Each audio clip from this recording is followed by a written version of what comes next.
Good evening, everybody. Hello, good evening. It is the Clay Allen Chronicles live, and if there ever were uh, a more convoluted night, this is it. A real life experience of the topic. just a tad, Oh my just a goodness. tad. You nailed it. You picked a good topic. Oh yeah. So see, I was really fretting that because I've just been on the go so much since vacation that I didn't even put any thought into what we were going to talk about tonight. And I've been stressed out. I've been overwhelmed. I've been just under a lot of heat. And I thought, there's our subject. Mm-hmm. That's what we need to talk about. Nailed it. Yeah. You sent me that text. He's like, man, I just feel like right now, stress. And I'm sitting there like at my desk, like literally, I'm sitting at my desk with my hair, and you just get in them stressful moments when you're sitting there and all you're doing is just pulling on your hair as you're at your desk. Yeah. That's all I was doing, was pulling on it. And you sent me that thing. I'm like, yep. Yeah. I'm there. Yep. That's where we're Let's do at. it. And you know, it's I was talking with Joe from Red Cabin Acoustic. Yeah. And it's everybody, man. It's like something's going on. I don't know. I'm just really weirded out by it, but everybody's going through all this chaos and unnecessary stress, unnecessary disorganization. I don't know. Mm-hmm. I don't know. I'm experiencing a lot of it. I'm very fortunate because there's a lot of people out there way worse off than me, and I should be ashamed of myself, I guess, for feeling any kind of negativity towards my situation just because of that fact. But I've always said it, and we all have a right to feel a certain way about the crud that we're going through, regardless of the extremity. Yeah. Well, I think you're hard on yourself. You have a right to be. Yeah. The stuff that you're going through, there's no reason to not be. And I need to move these. Like, I'm stress eating. Like as we're talking, I'm looking at What my you got? desk. What is that? I've got like chocolate peanut butter trail mix. I'm not supposed to be eating sugar. This is lots of sugar. It's got that. Yeah, total sugars 13 grams, I guess, 23% sugars, added sugars on top of that. I'm just like, well, there's some peanuts in there somewhere. Yeah. Protein.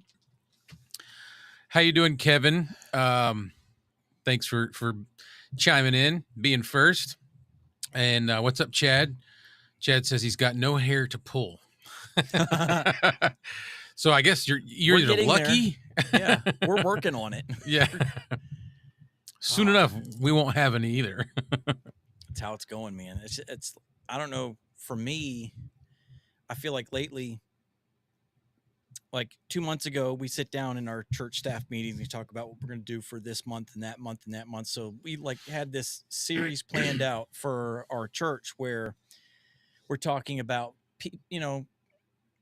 we're exploding as a church right now. So we have a lot of, probably 60% of our church are new. We're getting like, 300 to 400 people on a Sunday. So there are so many people that don't know the person sitting next to them. So we're like, you know what, let's just do like a 5-minute video where someone's introducing themselves and then sharing a story, of faith or something that happened to them. We've got a fireman that was at ground zero for 9/11. We've got another person who thought they were going to have to abort one of their babies because their third baby they found out when they were having their third child that when they went in there, they had no organs, no liver, no kidney, no amniotic fluid. So they were devastated. Geneticist calls and they go run up to, an hour to this specialized hospital, and they hook them up to a sonogram to show them, why they need to have an abortion. And when they hook up the machine, all the organs are there. And they're like, this is not a mistake. Nothing was there.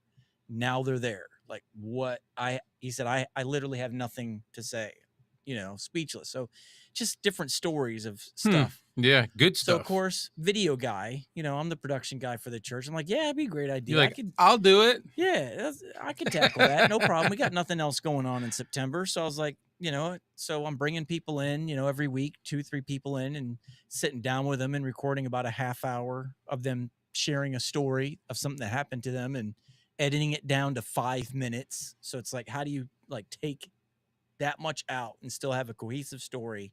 Yeah. So challenging, but getting pictures and videos and stuff like that and throwing that over top and just kind of making it look like a Netflix documentary of their Yeah. life. That's how you do it. Yeah, so there's a long version we post on the YouTube channel, Facebook channel, and then a short version we play on Sunday morning before we start. Here's this person. So it's 2 different edits, but a lot of stuff going into it. And so it's like, all right, that's a lot. That's taking up a good chunk of my week. And then there's my normal stuff. And then because we're exploding so big, it's like we got to get out. We can't fit everybody in our sanctuary anymore. We're going to have to move into our gym for the school and go in there to fit everybody. So they just decided they didn't want to just do what we've been doing, all new gear, all new boards, soundboards, video equipment, network signals, new stage That that's alone sounds portable. stressful.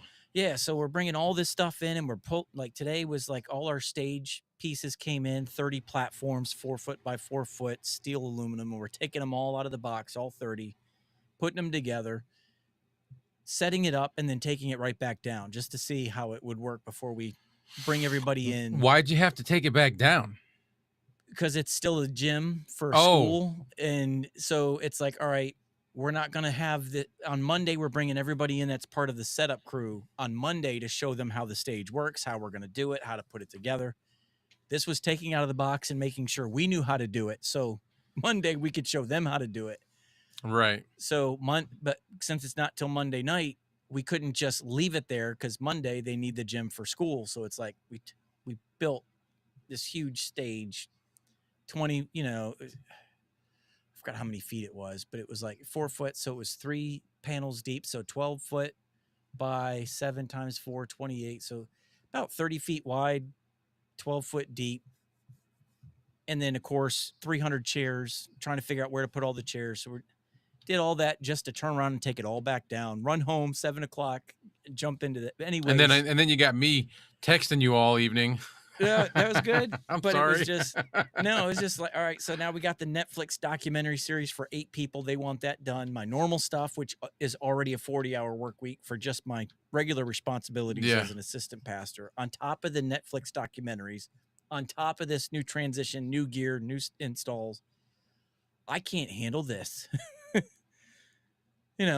It's just nerve wracking. So anyways, Yeah. you're like stress. I think about stress. I'm like, dude, I am so there. It's just, and it's not just stress anymore. It's like I was saying, it's this unwanted and unwarranted chaos Yes. and Yeah. disorganization. Chaos. Like what is going on? Like, I don't know. Yeah. I can't do anything simple without all kinds of complications, Yes. and my situation, it's not going quite as I wanted it to, which we all knew it was probably not going to. That's adding stress. There's a single income right now. I'm just, I'm Yeah. almost gonna look like Chad probably next week. Yeah. I feel you.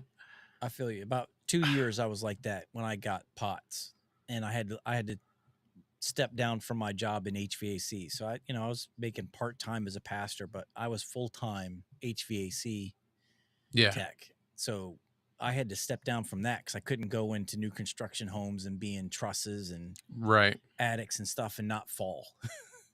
Yeah, So I lost that income. And because I was, health issue, and we didn't know what it was that I was dealing with. We didn't know if it was a heart condition, lung condition, brain condition. We didn't know. So the church wasn't going to just make me full time because I may not be able to do anything. So yeah, like for 2 years, I was just like, yeah. You're pennies from starting the to church. question your worth, and Oh yeah, exactly.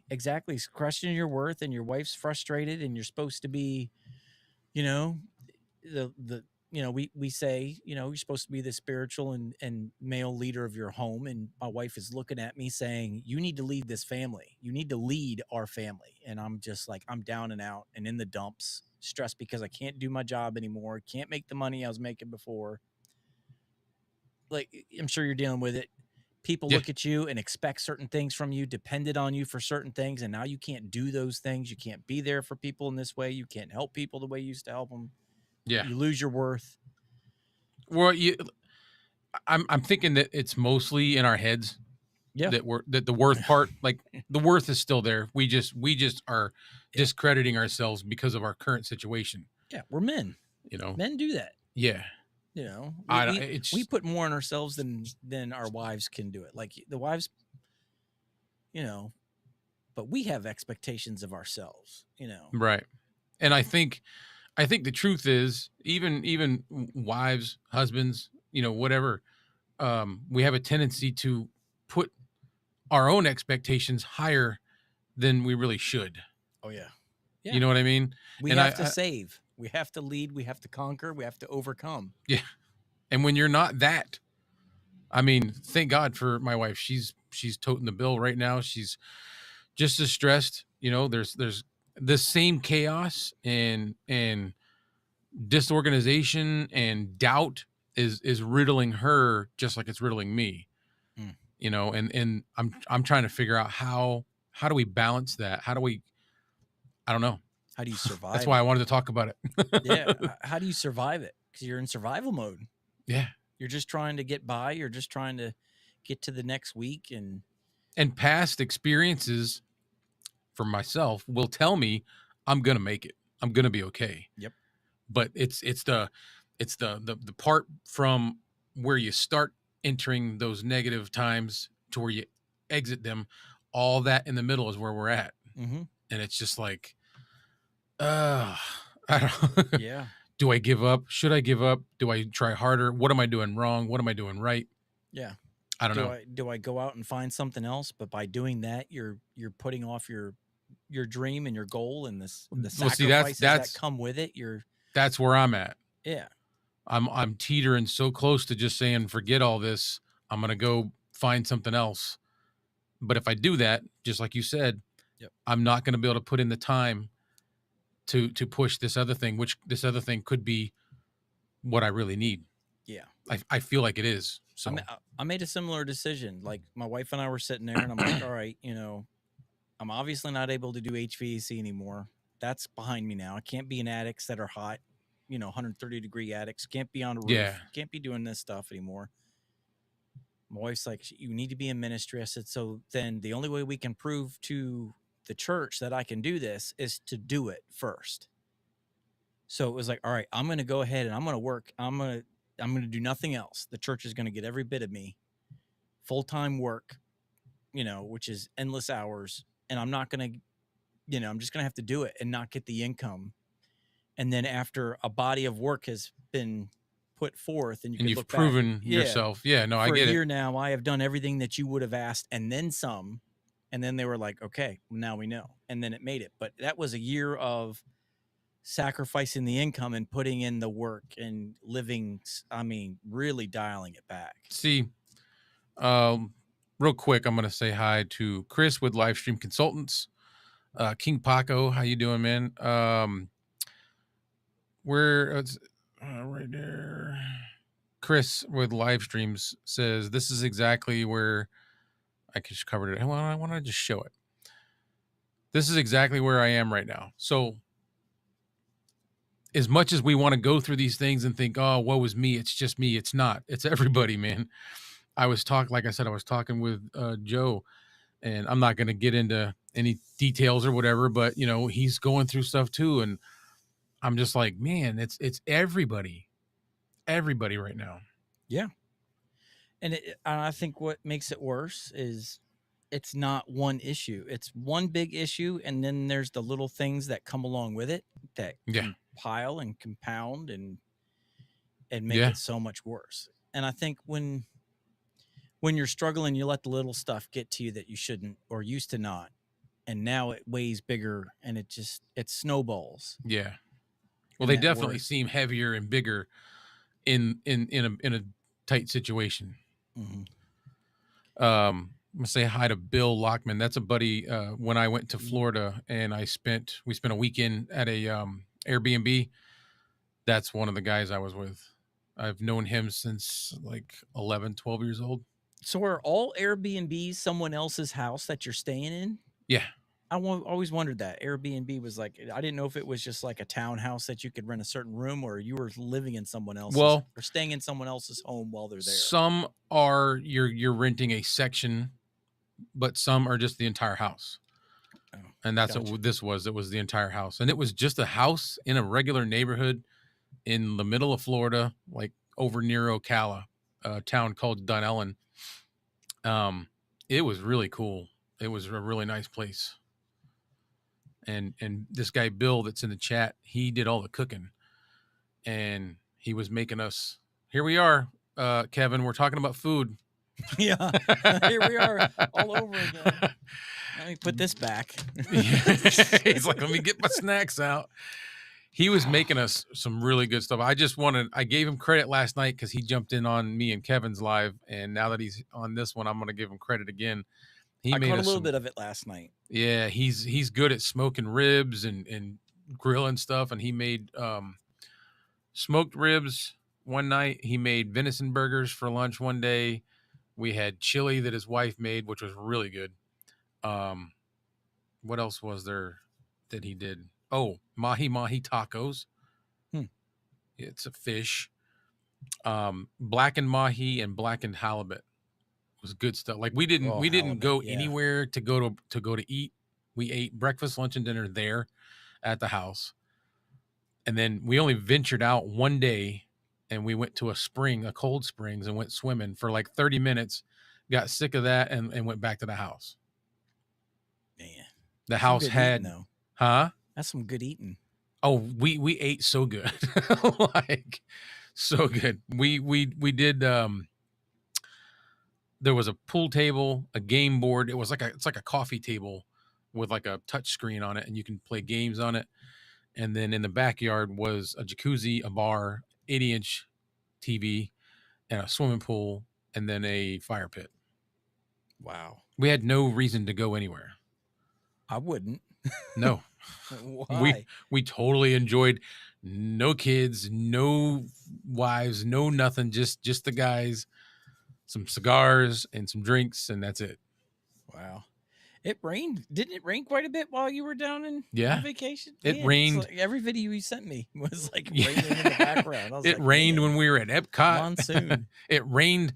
That's kind of why we didn't venture out much when we were at that Airbnb, because it kept raining, or threatening to rain anyway. And we just were like, you know what? Let's just stay here and chill. Yeah, So that's what we did. The football was he's a football fan, so he had football going 24/7 the whole weekend. that's me. Yeah. Me and the other guy, we both don't follow sports at all, but we didn't care. We're like, dude, whatever. This is your weekend, man. Yeah. Now that football season started, that's all I do. Saturday is college football. Sunday is regular football. Of course, if my Lions lose, I turn the game off. I can't watch any more football the rest of the day. They ruin it for me the rest of the day. Bill says nobody gets skinny on my watch. Yeah. Yeah, and that's like not short at all. That's the truth. He's good at it. But does anybody else that's watching right now? We've got 8 people. Have any kind of relation to this stress and chaos and anxiety, and it's just, I don't know. I know we're not alone. No. And man, I'm just telling you, like, my struggle right now is if I can't not only my stress, but if this doesn't come out the way that people around me expect, I failed them. You can't get over that. No. I failed them because how do you overcome that? Well, first, It's the situation's past. It's gone. Like you that can't undo that failure. your situation has a lot of growing pains in it. Yeah. Okay. And those, you're going to have to go through those motions and emotions of those growing pains. And that doesn't necessarily mean you're failing. It means you're still going through those growing pains. Yeah, but it just, you just have certain expectations of your own performance. Oh, good evening, Lori. Oh, is she in here? She Okay. is a couple times. Oh, hey. I saw it earlier and I didn't get to say hi. I wanted to say hi. Oh, yeah. I didn't have the comments up on She Easy Monks said here. earlier, and I don't know what it meant because I missed it.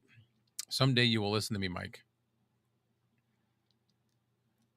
And Um, see, we're this is how lives go. yeah, it's been so long. I have a T-shirt that says my wife told me I forget things, and she also told me something else. Yeah, that's Another T-shirt I have that says someday when is old enough to know better supposed to kick in. I posted something on Facebook similar to that yesterday, the day before. It said something like, "My wife knows one thing about me. I don't remember." Yeah. That's all it said. Oh, Oh, she said about sugar. sugar. Yeah. So she must have saw my bag up here. It's like Oh yeah. I stash stuff up here. I've got a. Well, I'm not telling her what else I got up here. Yeah.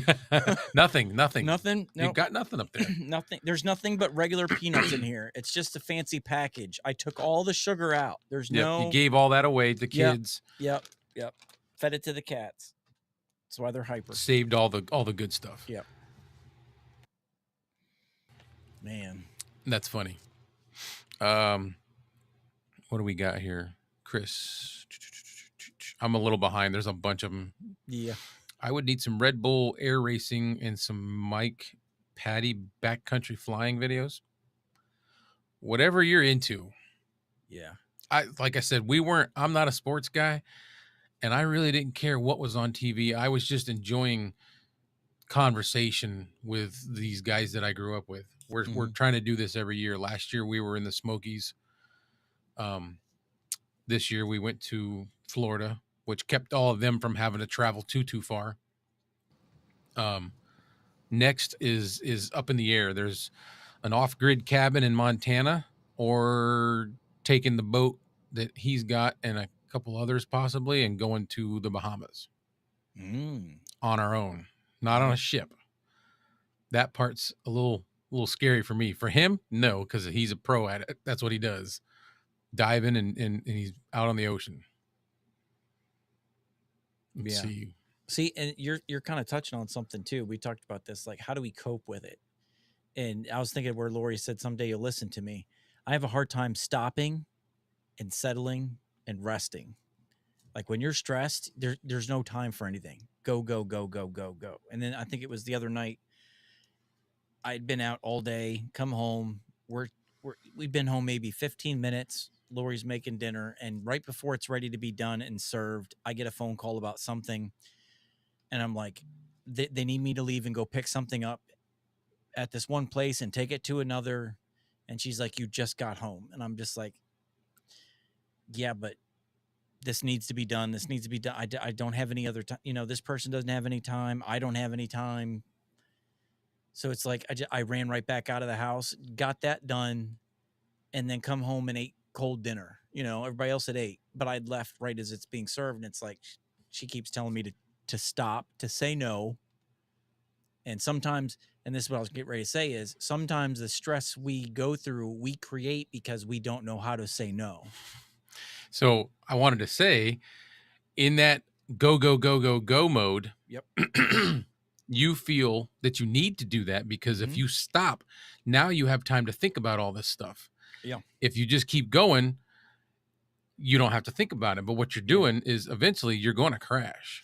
It's a sick, twisted game where you feel like you're stressed out. So therefore, I can't stop, because as long as I'm still going and stressed out about what I'm doing, as long as I'm doing, I'm overcoming, when really you're piling on. Yeah. And that's like the things that I used to do to cope with my stress was I'd go fishing after work. I would stop somewhere and just fish for like you half haven't an done that hour. in a while, have you? I think I've gone fishing 3 times in 2 years. And Because I haven't heard you talking about it. Yeah. I used to go every day after work, stop on the way home, fish for 20 minutes, 30 minutes, just this one fishing spot right there on the way home. Had my fishing pole and everything in the back of my pickup truck. Just pull over, cast a few lines, just decompress, and then go home. And Yeah. then on Saturdays, I would go on my kayak and just get out in the wilderness and just know nothing, and just think. 'Cause that's another thing. You keep going and going and going, and you're not thinking about how to solve your No, you're not. problems. You're not solving anything. Yeah, you're staying busy. So it's like I would do those things, and all of a sudden you're like, okay, I really don't need to be spending time on this. I really don't need to spend time on this. I need to focus on this, Mm-hmm. and that will solve my problem. Or, all right, I'm stressed, like money situation. I'm really stressed about this, but then you have a time to get out there and think when you're decompressing, and you're like, you know what, this is worth the fight. And when you assure yourself that it's worth the fight, the Yeah. stress doesn't pile on so much. But when you question it, it's that unease about what you're doing. So it's I have not found time to decompress at all. And YouTube doesn't then help. the other catch 22 thing is all those things that you're trying to do at once. Yeah. And just, you're trying to keep going, keep going, keep going. Yep. You're doing 100% of everything that you need to do about 60%. Yeah. Yeah. Do you see what I'm saying? Like, Yeah. you're not doing any of them to the fullest, or you're Yep. not doing them as good of like your quality Yeah. starts to drop. Yep. And I had to have one of those, I call them coming to Jesus moments, a couple of years ago, where I was tackling, I had a full-time job, I was going to full-time school, plus ministry, plus this, plus that. And I just had to sit down one day uh, with a friend, and just like, all right, what do you really, if you had to cut something loose, what would you cut loose? Because right now you are tackling so much stuff, but you used to, like, there just used to be this bar of excellence with when you did stuff, and now there's no excellence. Now it's just done Just stuff getting that's it done. done. Yeah. Yeah, but Yeah. it's nowhere near what you used to do. No. I know what you expect of yourself, and this isn't working. I know you're not going to be so what do you need to cut loose? And I had to sit there, and I had to shave stuff off my responsibilities, because it was just like you said, you just take on so much, you don't know how to say no, that all of a sudden nothing gets done right. Right. Everything suffers. Nothing is done to Like I said, you're doing everything 100% to completion, but the quality is at like way 60. down. Yeah. Yeah. 40, 50, 40, Yeah. I'm pumping out cars on an assembly line, and yeah, they may look dumb, but as soon as they pull off, like, the wheel comes off because I Yeah. left a lug They're, nut. Yeah. Yeah, they're done. You got them I got done. 30 cars off the assembly line today. Yeah. 15 of them are on the side of the road 2 miles down the road. Like, Yeah. so, yeah. Yeah. Yeah, Bill right there. Yeah. They do a lot of, he's got I think he's got the same boat. It's like a 25-foot or something like that cabin boat. He does a lot of diving. This guy will go down and come up with like big groupers. And I mean, big, like, I don't know. I'm going to go out on a limb and say 40, 60 pounds, maybe even bigger. Uh, and he'll line up the side of his yard when he's out there cleaning the fish. And it's like the whole half of the yard is taken up by fish, Mm-hmm. fish and lobsters. And I don't know. I kind of wish I lived down there just to be around that, because I don't do that stuff, but I can eat it. Mm. I'm old school. Like, I just want to come home and sit on the couch with my wife in dead silence. Like, she was getting on me, because tonight I come home 7 o'clock, and just trying to decompress before coming up here and eating some dinner. And Lori and I are trying to have a conversation. There's my 10-year-old like 3 feet from me blasting some music, and it was just stressing me out. And she's like, "Michael, it's fine.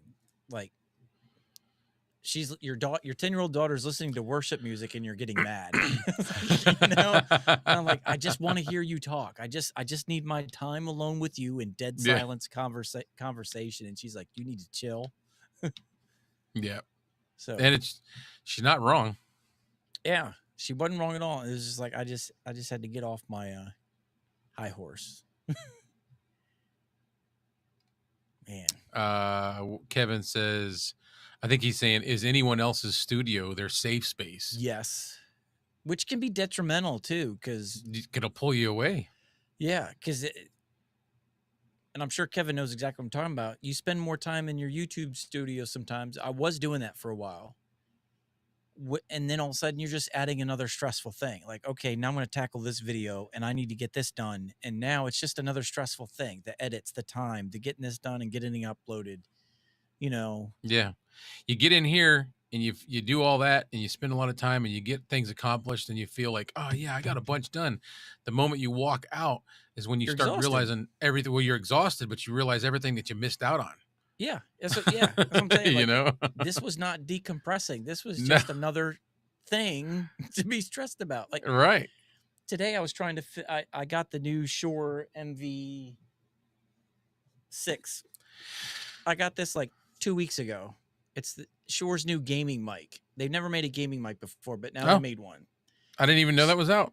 Yeah, I did like there was nothing. I was just on Amazon. I'm like, whoa, what's that? Gaming mic? Sure. Okay. USB only. Looks cool. So I got it like 2 weeks ago. Of course, shut everything down 2, 3 weeks ago. I haven't touched it. So today I get up here and I'm trying to just do USB microphone comparisons with that thing. And I was getting ticked. Because Why? every time I go in there and switch USB mics, I'd unplug the cable, switch to another microphone, go in OBS, switch it to that microphone and it would crash every time. Ah, So then OBS was crashing? yeah, every time. So then it would crash, then I'd open it back up, but it would only open in safe mode.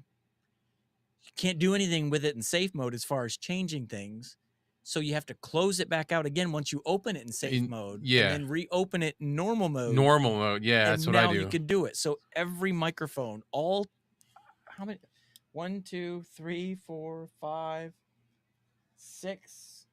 It's like 7 microphones. So every time it was OBS crash, reopen, close it, reopen, switch it, record it, go to the next microphone, crash. And it was just, I was losing my mind. So it's like, instead of this being my safe space, like Kevin was saying, and It was de-stressing, creating, yeah. I was more frustrated. I was like, I don't want to touch it. I don't want to edit it. Like, I got all my segments and clips recorded, just raw segments. And I'm like, I want to deal with it. I walked out. Like, I'm done. I don't want to touch it for another 2 weeks. I don't even want to look at it. So it's going to be. Yeah, it's going to be for me, like you, Mike. I need a space and a time to shut everything out. Yes. Just for a time, usually about an hour for me, then I'm good to go. Yeah. And that's the sad part. Like an hour, half an hour to an hour. That's all it takes. But when we're stressed out, we refuse to give ourselves that half hour because we feel like we should be doing something, tackling something. So we'll go on doing everything half-assed, Yes. not finishing it all the way. Yep. It's got to change. I'm telling you. It's funny that because we've got all these like solutions in our head when somebody else is talking. When somebody's coming to you, oh yeah, for advice, you've got it for them. Hey, I'm the voice of reason. That's what my Chronicles channel is about. It's like the reason, and none of that applies to me. Yeah, dude, I'm a pastor. People call me out, like, how do I handle this? Well, first off, you need fix to slow everything down. for them. Yeah, slow down, focus on this, spend time with your family, all that stuff. Like you were saying, all that stuff matters. It means nothing. Like it just means nothing in the grand scheme of things. Focus on dial it back, slow it down. And what do? Just like, all right, I got it. I got it. I got it. I got it. I got it. I can do it. Take a break. Nope, I'm good. Yeah. Half passed out today in the heat, moving all this stuff and carrying all the 40-pound things over and over again. Wait, 40 pieces. You had heat today? Yeah. Oh, it was hot down here. We never even hit 70. Oh man, I don't think we were like 68. The sun was out. It was a cool breeze, but we were behind the building and surrounded by trees, so there was no airflow. It was just sun, and I was on a flatbed trailer pulling out these metal boxes, sections for the stage, portable stage. And I was just dripping everywhere and I was lightheaded and they kept asking me, man, you good? You good? You need to take a break. No, I'm good. I'm good. I'm good. Let's go. Let's go. I just wanted to get done. Well, you know what? I can say that I was sweating with you today, but it wasn't doing that. I was cleaning in the house. I was inside till 3:30 and then it's like, all right, stage pieces are here. Are you able to help? Yep, I'm here, right here. Right. And I was already like neck deep in all this stuff that I was trying to get done. And I'm like, shelved it. Let's go over here and tackle that problem. Not finishing this problem. Again, right where you were saying, taking on a bunch of things and, accomplishing nothing. Yeah. Bill says it's all about balance. You have to make time for family time. We play board games. He goes to sled hockey. He's always talking about. He's got two kids that are in like the Special Olympics. One of them's big time, Okay. representing for the United States. Sled hockey tournaments. Then the next week I go fishing. So he gives them a little bit and then he goes fishing. Yeah, I would love to go. I need to. Man. I've been on my kayak twice in 2 years, and I used to go 2-3 times a week. And Yeah. I'm doing nothing. I'm doing nothing that I know works. Terrible. Terrible. Here, just looking at the comments. Yeah. Sorry, we're probably way behind. I'm seeing like 19.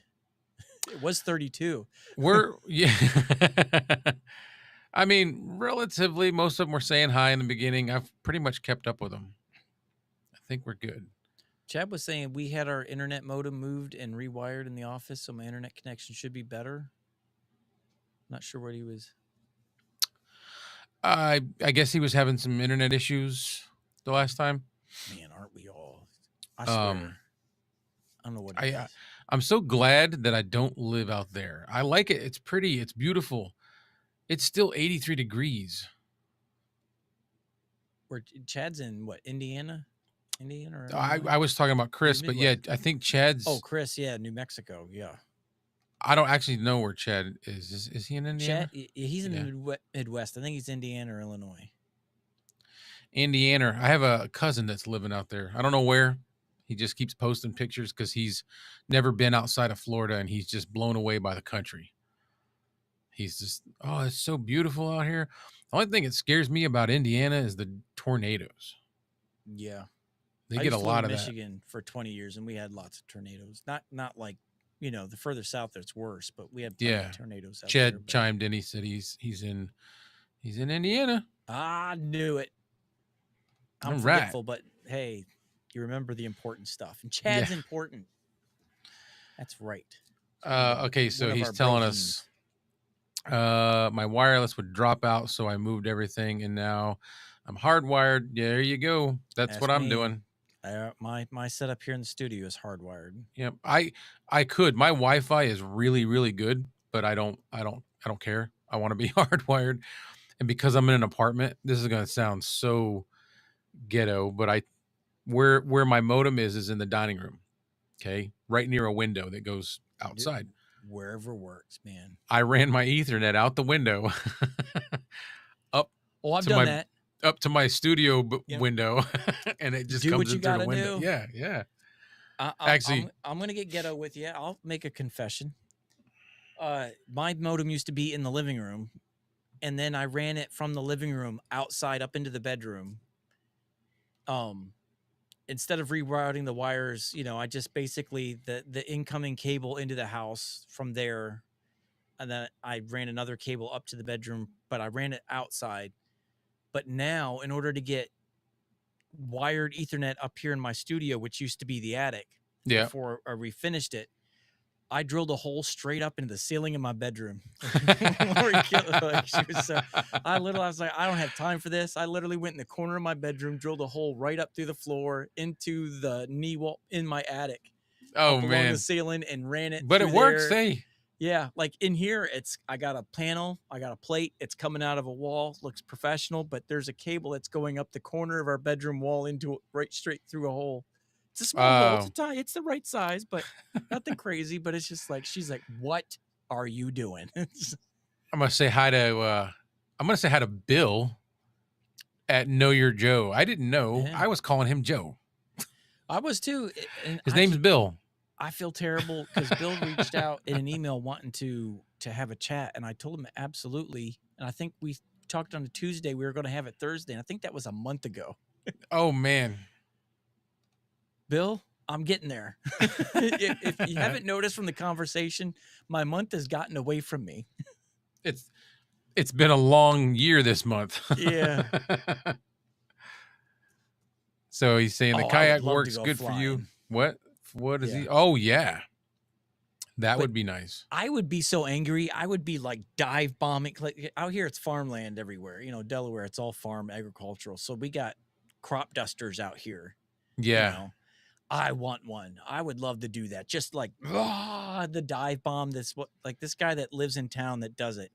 He doesn't just do like these gentle. He like comes down like wham and then back it straight up. I Oh mean, this wow. this guy loves to fly. You can tell he's having some You fun need while like doing it. a neck brace before you go on the flight. Yeah, I mean, Yeah. he don't come in nice While and you're on the gradual. flight. He like does this dive bomb out of nowhere, quick Zip dust, zip and zip. then straight pull up. And I'm just like, man, this guy, this is a Vietnam vet or something, man. He's having some fun. I want to do that. Yeah. Yep. Definitely. Know your Joe. Sending thanks to Mike for the Fire Engine Red K669D. You're probably going to see this a lot more now. Yes. So, And I'm trying to get it out there. I'm trying to like do as much as I can with this one. So we can get fine to make these things. yeah. We You were know? talking about it last night, and I said they could charge double. Yes. Maybe even a Absolutely. little more. I Yep. would pay it for the colored ones. Yep. But is there enough people like me and you that would buy them to make it worth changing their whole system so that they could have colored? I honestly think what hurts this thing exploding is the price tag. Oddly enough, because it's so cheap, it scares people. Yeah, Why and is like this microphone only $29? right. What is wrong with this microphone? It's that kind of build quality and it's only $29. There's nothing wrong with it. Nothing wrong with it. I don't know how they're doing it. So if they sold this if they came out with this microphone, because it's built like the Rode Pod mic, it's insanely tough, great sound, you know, just unbelievable. If they came out and said this was like a $90 mic, like the Tank 3, that's a $90 microphone, USB XLR. And to me, the only difference between the the Tank, the K669D and the Tank 3 is the USB XLR combo. Yeah. If that's 90, you could have sold this for 70 easily. easy. I'd have been. I'll buy more. Just make them. But I don't know if they're going to do it. So yeah, I'm trying. They noticed. They sent me. They reached out to me in May and said, "Hey, we saw the podcast where you were really upset about, you know, where is it?" I was all excited because I just bought this and I was trying to use this. And oh, like, right. Man, Yeah. I was like, but it's red. And we were all like, red. And try the K669D. yeah. So I just happened to tell my contact at Fine. I said, look, man, that is such a great mic. I just wanted you to know I was trying to use the red. I told him, I said, I was trying to use this. And everybody was wanted me to go back to your K6. I said, I had to take a $160 microphone and disconnect it and use yours because everybody loved the sound of it. I said, but I said, now what was funny is I wanted a red microphone. And they're like, oh yeah. So they went and watched it and they come back and said, tell you what, we'll make you one. Appreciate it. Cause you know, the love have been pushing this thing from the beginning. So then I guess because just to make it cost effective, instead of just making one and having, I guess, whatever system machinery they got. So they're like, I'll tell you what, you got a 4-person podcast on your other channel, we'll make you 4. So I was like, oh, awesome. Thank you. And then next thing you know, it was 5. And then they said, hey, we sent you microphones and it turned out to be 6. I'm like, wow. So it went from 1 to 4 and now 6. Nice. Well, I had the 2 extras. I'm like, well, I got 2 extras and they're like, just give them away. So I was like, all right, well, who can I think of? First person I thought it was you because we do our podcast. It was our podcast that got noticed, only fair. I said, yeah. I got one more and I know Kevin is so jelly right now. But I know. Like, I sent it to Bark because Bark was the guy who found it. Like I found this because Bark found it. So did I. Yeah, there was they weren't advertising it. They still don't. Like it is hard to find it. When I went into Amazon and typed find K669D, it didn't show up.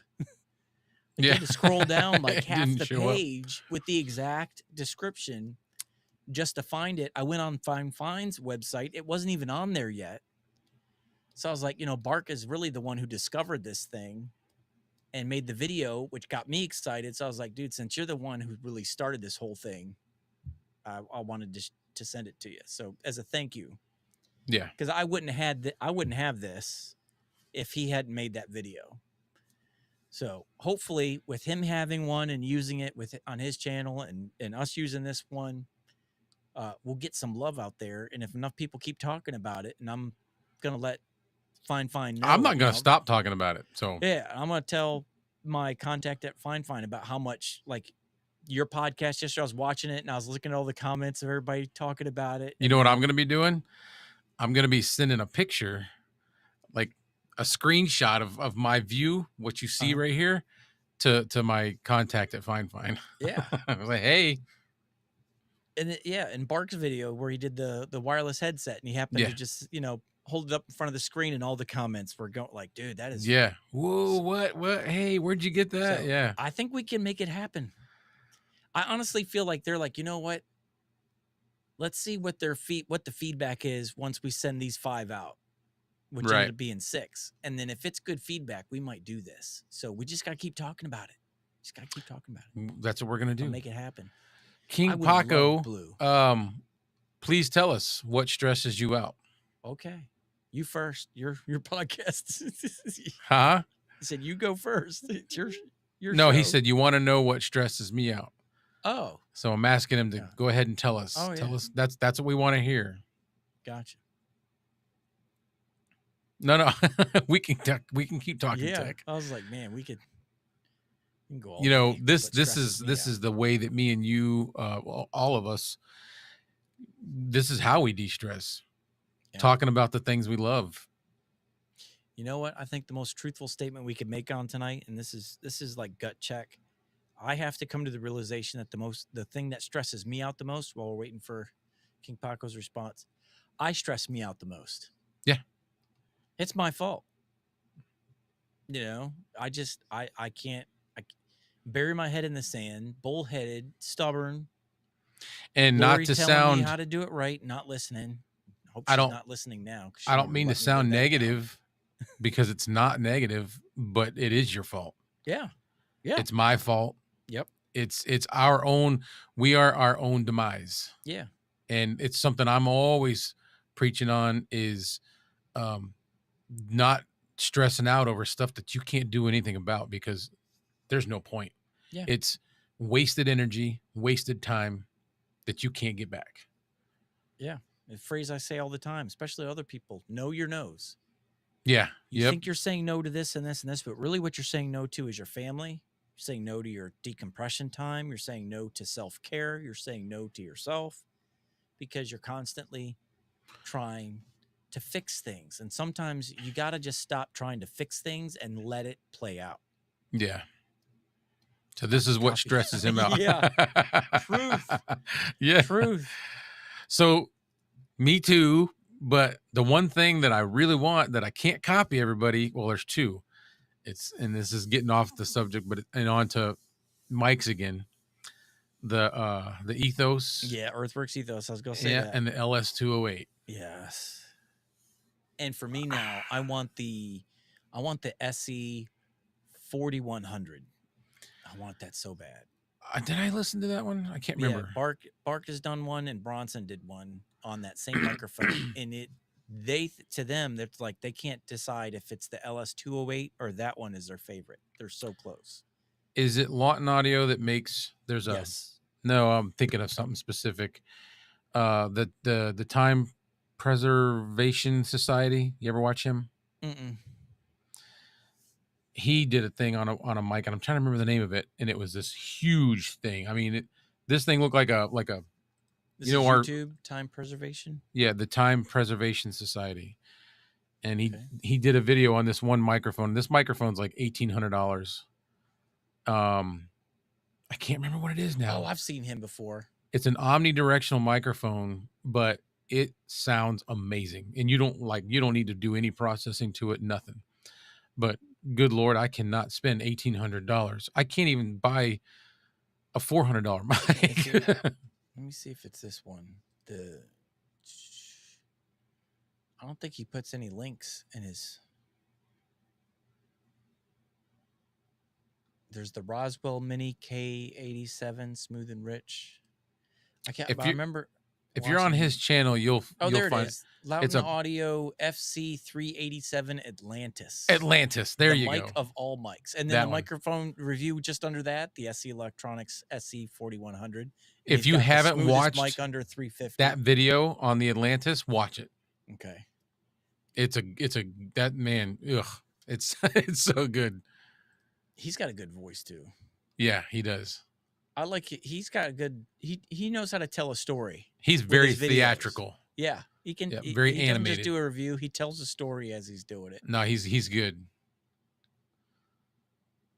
He reminds me of the guy that the author for not Lord of the Rings. What was the other big show on HBO? Game of Thrones. He reminds me of that author guy. What's his name? J.R. Martin or something. I can't. Yeah, I don't know. He reminds me of that guy. How much is this microphone? I want to know. Oh, here we go. Here's a link. Good Lord. Oh my. $1,700. Yeah, I told you. $1,700. Yeah, $1,700. But I'm telling you, watch the video. That's gonna be next on your list. You're gonna be like, nope, I gotta have one. Man, the most expensive mic on my dream list is the Neumann BM7 something microphone. I love that microphone, but it's like $700. The U87? No. It's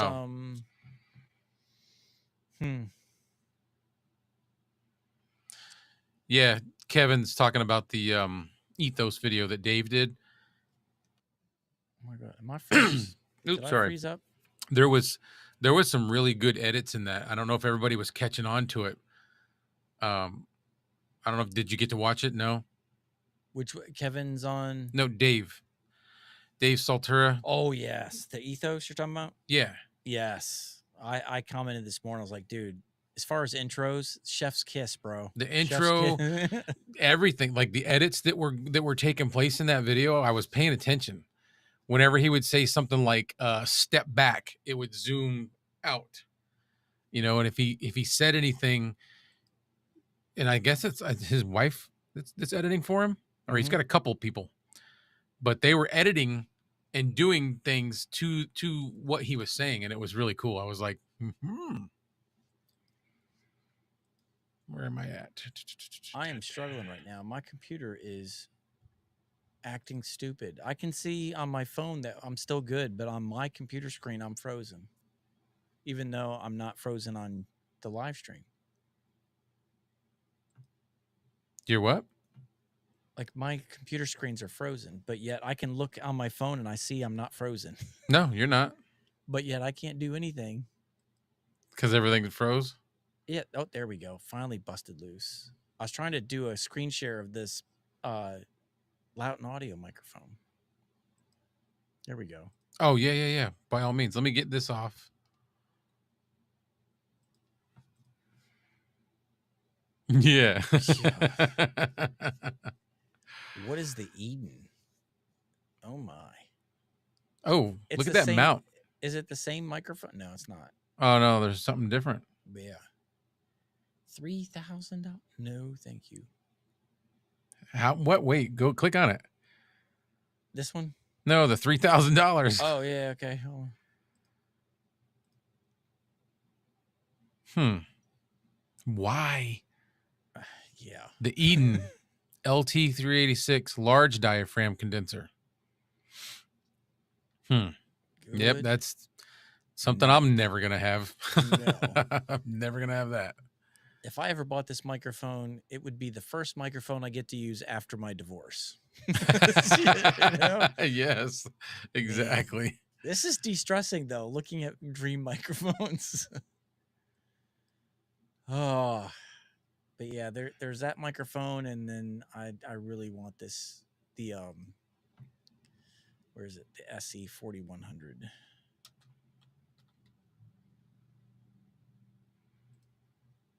Oh, no, your Joe's asking for the link for this. Oh, yeah, I'll bring it back up here in a sec. I think he's asking for wait. That's the microphone I want. Okay, yeah, the Atlantis. So maybe he's looking for a link. Yeah, I've seen that. That's a good one too. Oh, I love the sound of that. Know Your Joe might be looking for a link to um the Time Preservation Society's channel. Oh, okay. Yeah, here. Let me I'll post the link here. No, no, no, no, no, no, no, no, no, no, no, no, no.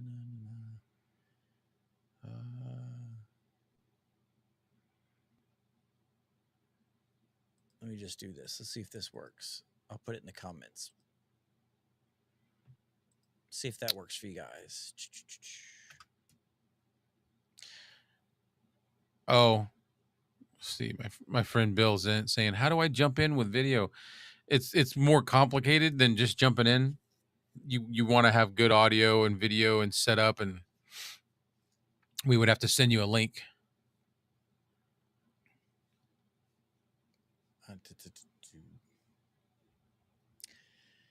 Oh, and then, to add to stress, I was doing my live stream podcast on my other channel on Tuesday, and I just went to take my Rode headphones off, and as I was taking it off, I heard a pop, and then my earpiece was just hanging.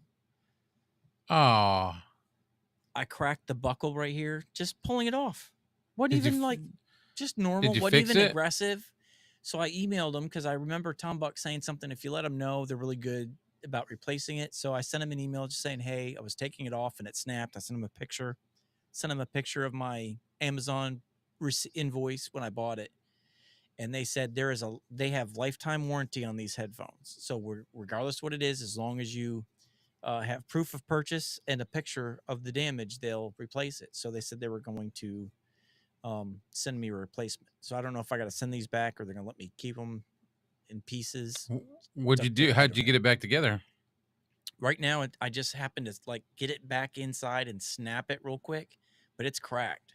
Oh, so I'm going to have to put some Velcro to keep it tight. But yeah, that's you got to be careful. You got to. Yeah. Two hands. I was like, man, after this month, come on, man. Come on.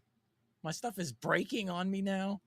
And then on top of that, my Fifine K699D, I took one of them out of my setup at my wife's house or my in-laws to bring over here for tonight. And somehow I must have dropped it and I chipped the paint. There's a little section of just a little teeny little chip, and it's gray. I did notice underneath. The threading on the bottom. Mm-hmm. We're gonna end up, as we take that piece off and on, we're gonna end up stripping the color off of it. Yeah, but that's all right. Yep, you can't see it. So yeah, so I can see this one little spot right here. So I was like, I'll just flip it to the other side and turn it around, but you guys can't see it, but I know it's there. So I'm just gonna take it back over to our podcast setup at my wife's parents' house and just swap this out with one of the other ones. One of the ones that isn't. They're not gonna care. Yeah. Over there, because they don't, they're not trained in mic placement, all that other stuff, so they can get right up on it and you can hear the mouth squishy squashy stuff. So I got them all the fat. Oh yeah, chunky. Yeah. So every one of them is like this, so you can't even see the chip with it like this. So I was like, I'll just take one of theirs and swap it out. Yeah, I would imagine you got to keep those pop filters on for all of them because they're not as good with mic placement and yeah. And one of them's good with mic placement, but they some people like to be right up on their mic. Some people like to be a little bit further back. I mean, I see it all the time with my sports podcast or my sports radio show. I watch it live on YouTube, and it's funny because I'll see some guys that are just literally their lips are touching the capsule as they're talking. Yeah. And then some guys are way back here. I actually changed. I had it in this suspension mount. Yeah. Mm-hmm. And I said, no, I'm taking it out because I want everybody to see it. Yep. That's me.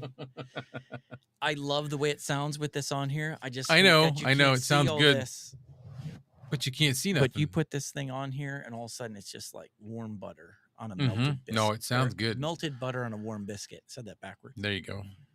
But a hot knife through butter. Yeah. So on the podcast, I pull it out just enough so you can see the lettering. So that's how I have mine on the other channel. Plus, that creates a little air gap, so you're making it even better plosive rejection. Yeah.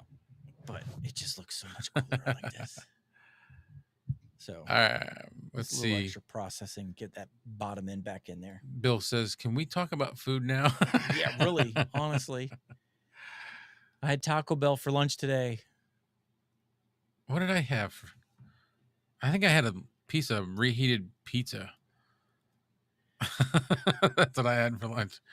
I had Taco Bell today, and I was like, you know what? My daughter's homesick. My 10-year-old, she loves the 5-layer beefy burrito. I'll get her one. So I'm sitting there, and it was just so good. I'm like, I can't not eat this. So I ate her burrito. Come home with nothing. I haven't had Taco Bell in a little while. Man.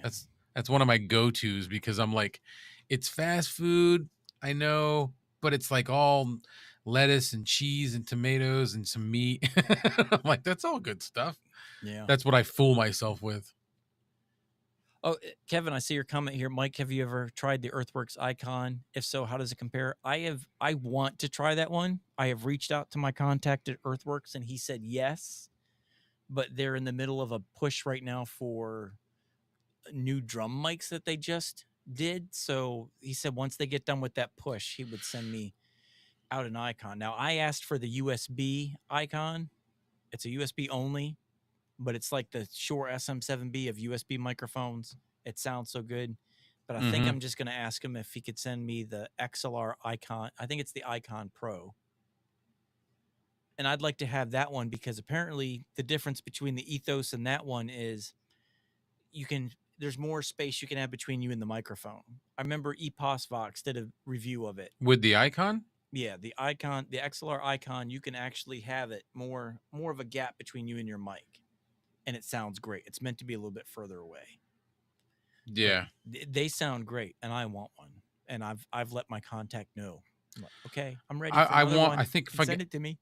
if I've got to choose, I want the Ethos first. Yes, Just I because want the I've Ethos. listened to both of them and I really like the Ethos. I do like the icon. I've heard it. Mm-hmm. I just want the Ethos first. Yep. But yeah, I want the Icon. I want the USB one, and I want the Icon Pro, which is the XLR. Mm, So hopefully I'll get one here in the next month or so, and I can hopefully within the next month, and I can do my review of it. yeah. So Chris had sent me a thing, and this is what Kevin is going to be probably grabbing the Fifine Studio headphones, Mm-hmm. and that's what Chris just sent me was a link for that, and he said they work excellent. You have to let me know because I had the Fifine gaming ones, and they were comfy, and that Yeah, microphone was good. but how do they sound? Like I know that's a big like the I stopped using my Rhodes just because of these, Yeah. which the Rhodes are awesome, but I don't like them as good as I like these. Yeah, no, the gaming ones were sharp, high end, too detailed, not enough bass. I Yeah, think for me, um, I tried every microphone I had, including my Earthworks SR117, and I didn't like any of my microphones in those headphones. no, None of them. you didn't like your microphones on those headphones. Yeah, I didn't like the sound of my mics when using, but they were comfy, and the mic sounded great. Yeah, But yeah, I'm curious about the studio headphones if it has a little more of a neutral sound or at least a little more low end in there. I think Kevin's been talking about it pretty serious, so maybe he's gonna get some and let us know what they sound like in comparison to what he has, because I know he's got a good set already. I think he's just trying to reduce his height. Me and him we were doing a thing the other day, and he had more lights on than he normally does in his studio, and I said, man, I said I never realized how tall your headphones are because it's usually dark and I can't see it. Mm-hmm. Yeah, yeah. I was watching that one. Yeah. There's a live stream where he's talking about that huge, Yeah. and he's like, usually can't see it because of the black wall and the Yeah, dark yeah, room. yeah. Yeah, yeah. I was watching that one. Let's see. Ah, this is a good one. Speaking the Truth TV, what mic are you guys using? Well, I'll let you. this is the Fine K669D. Excuse me. But it is a custom one. So they come in black, and that's all you can get it in. But they sent me out some red ones as a thank you for the love we've been kind of pushing uh, On Fine. for Fine, and how much the story was I was doing a live stream podcast with the Rode NT1 Signature Series, and I was just loving that it was red with some black on it. And I wanted to use this on the live stream, and everybody in the comments was like, man, go back to the K669D, but I want to use a red microphone. Well, Fine heard that and made me some red ones. So I sent one over to Clay because it was our podcast that they recognized and sent it out for. So sorry, you can't Yeah. get the red one. It's a limited run. They made You six for me. You could paint one. Yeah, you can paint them. Somebody I know who's got a really cool looking purple one. Yeah. I was like, man, which one do I pick? Yeah. What color? But I was like, I really want that red and black. Oh, red. This is But good. This now is I like would so Star Warsy. Yes, it's Darth Vader. The red and black, the white and black with Yep. your pod mic pop filters. Yeah, and I got Mandalorian statue behind me right there, Star Warsy. Yep. See.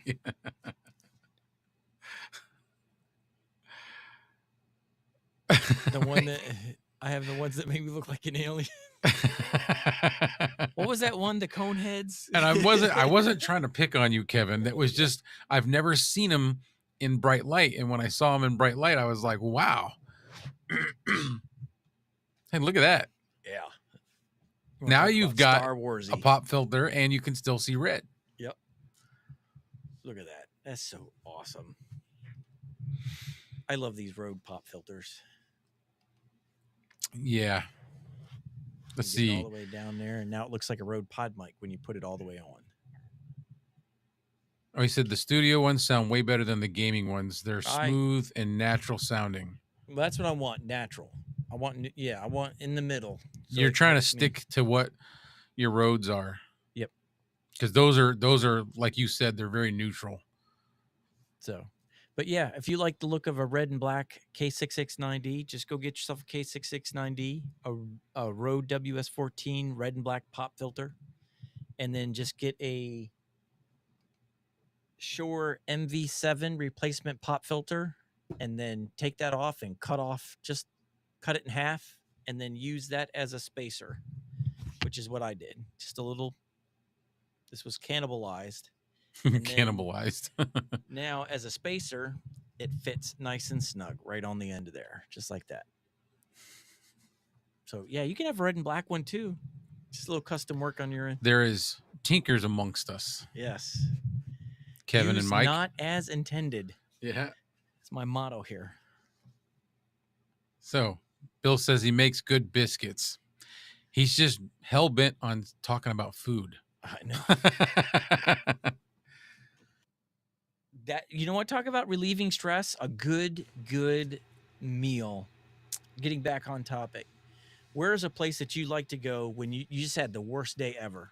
I need to go sit down somewhere and have this meal. Where is that? Where is it? Are you looking for chat answers or mine? Oh, yeah, let's all do it. Jump in. Yeah. I mean, it's your show. I don't. You know what? My favorite meal is breakfast, and one of my favorite things to do is diners. So I would have to say biscuits and gravy with a side of bacon at a diner with some diner coffee.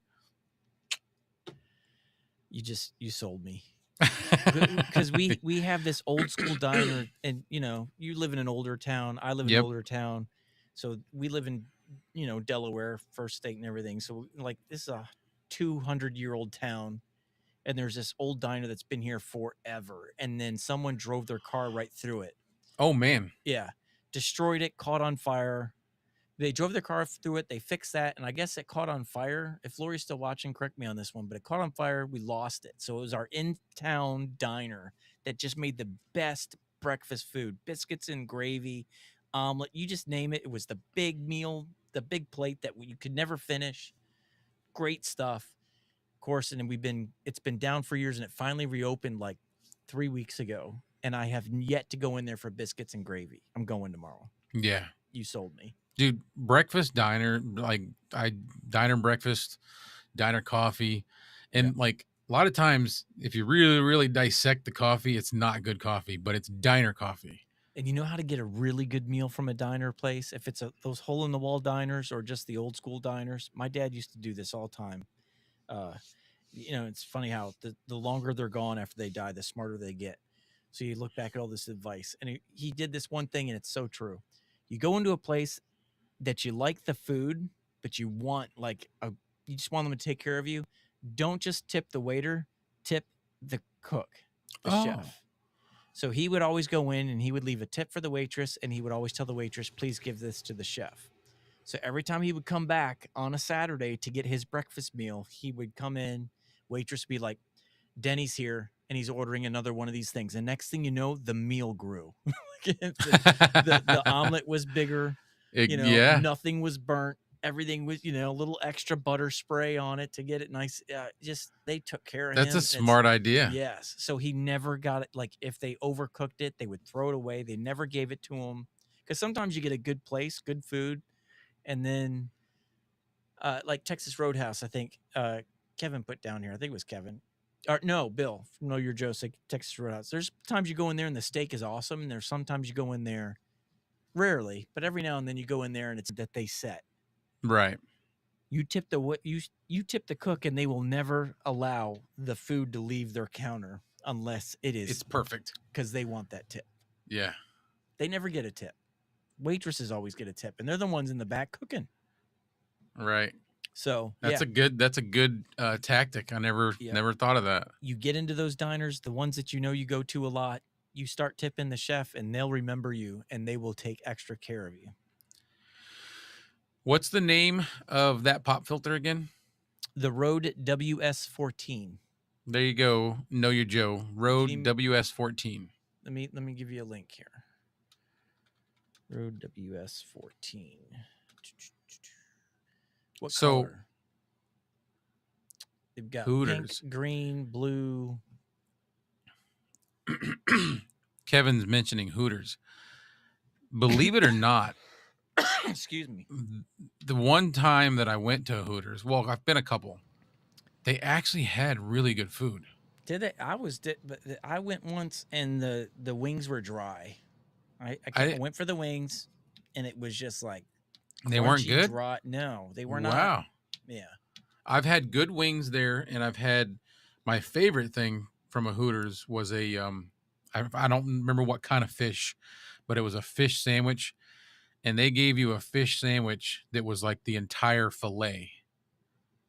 It wasn't just a little piece of fish; it was the entire fillet hanging out, sticking out past the bun. Nice. I was like, this is a good sandwich. I'm trying to I guess Amazon is like running out. They used to have all the colors on here. Now I only see pink and green. The blue you can only get if you buy a Rode Pod mic with it. Yeah. It's street tacos. I'll put a comment what it is in the comments here. Chris, the best street tacos I ever had was when me and my wife went on our honeymoon. We went to Aruba, and there was this Mexican type restaurant kind of next door to our resort, and they had Taco Tuesday, and they were $1 a piece. So that right there made them the best tacos. On top of that, it was those corn tortillas that are like soft tortillas, but you can really taste the corn, not the flour tortillas. That's usually what good street tacos are made with. They had them on those, and they were just flat on a plate. They'd bring you out 2 at a time, and they had pulled pork and then some other meat, and they were $1 a piece. I think me and my wife forced 8 of those things down our bellies each, not like is it Mike each. Myers? Get in my belly. Yeah, get in my belly. They were just so good, man. They were really good. They had this like cabbage on them and this weird sauce that was like Uh, all right, let's see if I can catch up. Wow, I cannot catch up. There's a lot. Uh, let's see. Mom and pop German restaurant that makes the best. Oh, Schnitzel. I don't even know what that Is that? is. Now you're making me Google. I All don't know if right, he's spelling it right or wrong. I've we're gonna never heard of try. Schnitzeli, but Schnitzel, Wiener Schnitzel. Yeah, Oh Wiener Schnitzel. I've used that one a couple of no, times. that's good stuff, man. No, no, he spelled it right. Oh, Well, this one doesn't okay, have an I. It says Schnitzel. that's it. Schnitzel. Schnitzel. It is good, man. Good. Yeah, Wiener Schnitzel. That's a My word. That's mom. a real word. Yeah. I use that all the time as a joke, thinking it's not a word. No, that's a dish. My Oh, mom worked at a German restaurant when we lived in Colorado, and she learned the recipe and would make it at home. And man, it was so good. She I, still I, li- makes it. I literally like if I stub my toe or something, like, son of a Wiener Schnitzel. So I would I've always say never that. I've never heard of that one. So yeah, so the kids don't. I don't get in trouble for, back in my sailor days, I would try to come up with some fancy words around the little ones. Bill says, "What do you guys do with your old used gear? Do you pass them off to new podcasters starting out?" Little of both. Yeah, I've sold. If I need to get something and I don't have the funds yet, and I want to review something, I'll sell some stuff on eBay.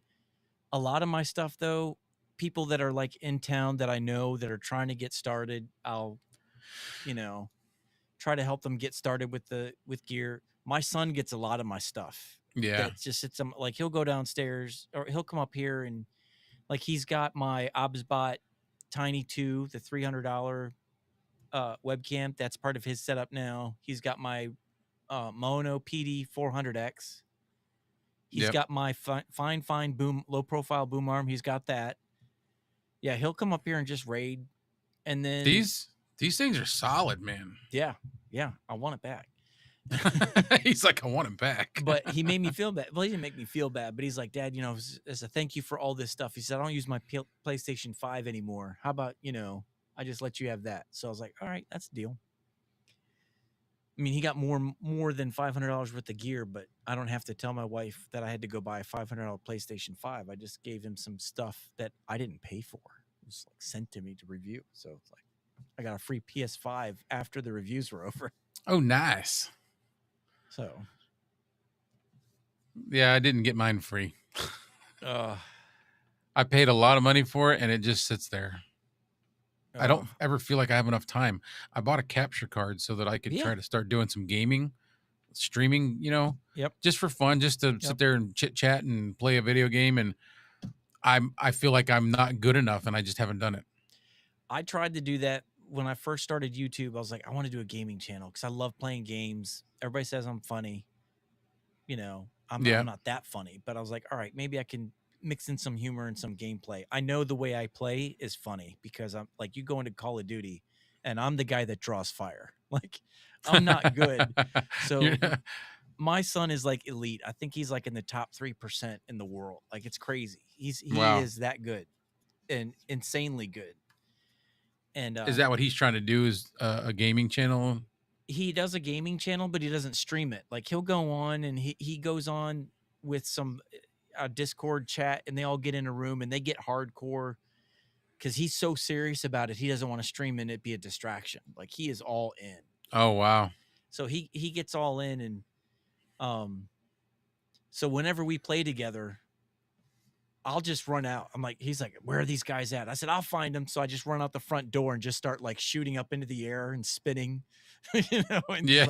and then when they start shooting at me, he knows where they're at. And sometimes we'll get in them trucks and drive across the map, and I'll jump on the hood of the truck and spin in one spot while firing my rifle as we're going down the street. He's like, Dad, what are you doing? I said, I'm drawing fire. Go get him. But yeah. But anyways, point being, when I play, I don't talk. I get so focused at trying to be competent that I don't talk. So it's like it's the most boring stream ever. So I was like, okay, this ain't gonna work. So I have moments like that where I'm not saying nothing, Yeah, and just then I'm jaw. like, This is boring. Nobody's gonna Yeah. watch this. You Yep. know, I don't know. Mrs. K's TV. Mhm. She's told me a couple times, just do it, just do it. Yep. And I'm like, yeah, but I don't know if I'm good enough. Just do it. She's not wrong. Yeah, if I play by myself, I'm boring. But if I play with my son, where he can be the one that gets all the kills while I draw the fire, Yeah, that's funny. But getting him to he doesn't play Call of Duty that much anymore. He's playing some other game now, Arma, something Arma. But Armageddon. no, it's something Arma, but it's like a real life war simulation. You gotta get training to be a medic.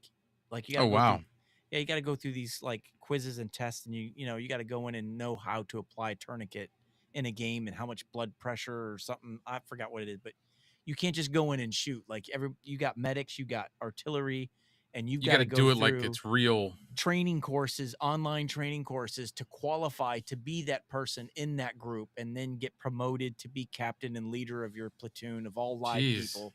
It's like war games online. He gets into it. Real quick, I'm gonna say hi to Felix. Yo, Hey, Cholo. did you get your Mike Felix? Your Cholo Oh yeah, Felix? I sent it to him. Hopefully he got it. Excuse me. I haven't heard anything. I didn't get any email update that it was delivered. it's nice having that thing mounted in the middle of the air like that, isn't it? Mm-hmm. I seen you reaching over and hitting mute. Mm-hmm. Yeah, on that little stand that you got Yeah, me hooked on. yeah. Yep. Love it.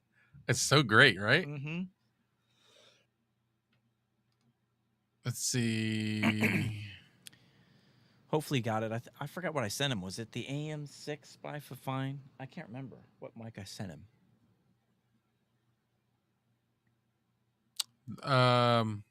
Yeah, I just need Yeah. to be the guy that pushes the big red button. Yep.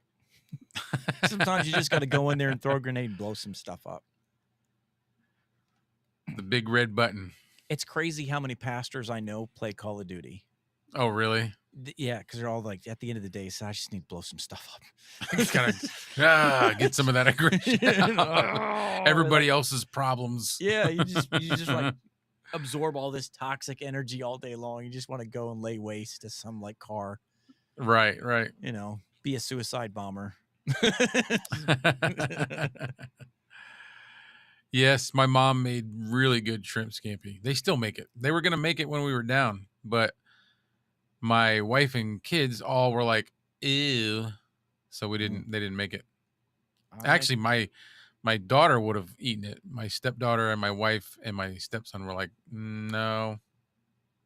I've never had it. Never had it. Oh, shrimp scampi's good. Used to sell it all the time. Used to be a Schwann's guy If long time ago. If you like butter and garlic and you like shrimp, you obviously like pasta. Everybody likes pasta. Oh yes, absolutely. Love and shrimp then and pasta. throw a couple vegetables in it, and it's really good. Have to try it. Really good. Gaming is good stress relief. It is.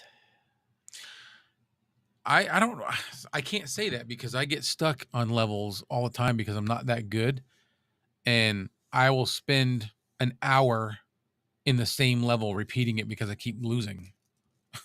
Yeah. You know what I mean? You know, it's funny. I said it's a good stress reliever, but Lori always yells at me when I game because she's like, Michael, it's just a game. Because you're yelling and stomping and yeah. No, it's not. I'm going to run to the post office right now. I did send it. See you later. Yeah. Oops. But yeah, I did send it. Same time I sent your mic. So I sent it on the same day. I sent you a picture. I said, I'm finally sending these Pokemon. He's like, see you later. Yeah. I think he's in Arizona. That's right. It was a P.O. box I sent it to for him. Yeah. Yeah. I'm trying to think of what time it is for him. He's like, I'm going to run to the post office. See you later. If he's Arizona, that's probably 3 hours, 2 or 3 hours. Maybe they got like a 24-hour, unless he's just kidding. Well, P.O. box, if you have a P.O. box, I used to have one. You could walk in at any time. The post office is closed, but you have access to your P.O. box. Oh, nice. Yeah. I used to have. So he might really be able to go there and check real quick. Yep. I had a P.O. box where I'd always check it at night. He's like, I'm gonna run to the post office right now. Kind of like a bank with the ATM. Like the bank is closed. Yeah, but you can use your card to the ATM. Get in. Yeah. Post offices give you access to the. PO box. Yep, 8:30 in Arizona. Yeah. So2 hours. 2 hours. Yeah. Well, they're not on. They don't change time either. No, We're supposed to stop doing that this year, from what I keep hearing. I would love it. Yeah, like Just I, give me a time and leave me there. I thought we were supposed to do it this year because it was supposed to be last year and the year before, and it never happened because of COVID. And I think they're gonna stay on this time that we're currently on, which I would love them to do that Yeah, because I don't care which wintertime one it is. Just leave we me there. already lose light. It gets dark. What's Delaware like? Same. It's dark right now. I mean, No, 10:30. in the It's in the dark in right the now. in the heat, like in the dead of winter, when you've got the least amount of daylight. What time is it when it gets dark there? 4:30. Okay, By same as here then. 5:30, it's like 10:30 Yep, at night type same here stuff. then. Yep. Yeah. I hate that, man. 4:30. Like, come on. Yep. Yeah, you get off work. I used to get off work at 4:30 when I was a salesman at a lumber yard, and it was like by the time I Dark. got home at 5, it was pitch black. Yeah. That's it's, I mm. In Michigan, it was the opposite. Like I remember in the summers, the sun wouldn't go set until 9:30. And that's my point is like Yeah. we already lose daylight in those months. Why shortchange ourselves even more? We don't have kids coming home from school having to work the crops anymore. There's Yep. farmers out there, but they've all Yeah. got machines with lights and they can Yeah. go out at night and Yeah. That's what like it's all farming out here, and they're all telling me the same thing. Back then it was fine, but now, like, I have a buddy of mine who's a millionaire, owns a farming, huge farm land, just land all over the place. But um, he's like, dude, I don't even drive. I sit in the cab. The computer drives. He just watches TV shows while so he's they're sitting doing in the it all cab. GPS stuff. Yeah, it's all GPS. It's all guided. And he says sometimes he brings his son in there with him, and his son's sitting there watching on the movies on his iPad. Yeah, he's like, I don't even use the steering wheel half the time. It just drives itself. Yeah, there's I've seen that with not farming equipment, but bulldozers. Yep. When I was working in Tennessee, they would have GPS satellites, and they would have these things on Yep. the ends of the cutting edge, Yep. and they would literally set these coordinates, Yep. and the guy would just sit in it and monitor things, and it would Yeah. based off of GPS, it would shoot the grade of the pitch of the blade and everything, and I was like, that's Mhm. amazing. Yeah, it's crazy. It's like they're aircraft carriers pretty much out there, just Yeah, floating it with all the electronics and just satellite thing. It's crazy what they're doing. I just was blown away that they could, the blade would Mhm. adjust based on Yeah, ground GPS level. and all this stuff. Yeah, Yep. that's cool. So we're gonna wait and see what Chris says as to why they do the time change. I thought it was because of crops, Yeah, agriculture. agriculture, To give long time farmers ago. extra time in the morning. Yeah, well, a long time ago, they needed all the help they could get. So everybody that Yeah. was a farmer had kids, and those kids would get out of school and come home and have to do all this stuff. Yep. So here we go. Yeah, I knew Ben Franklin was one who introduced it as a solution.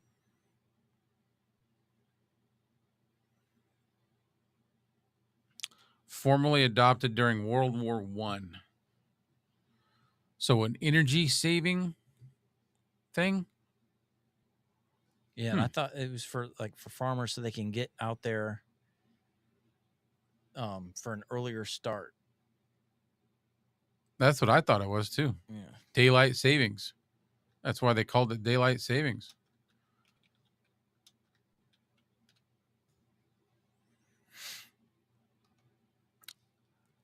I am wrong. Or I knew it was Franklin that started it, but I always thought it was because they were trying to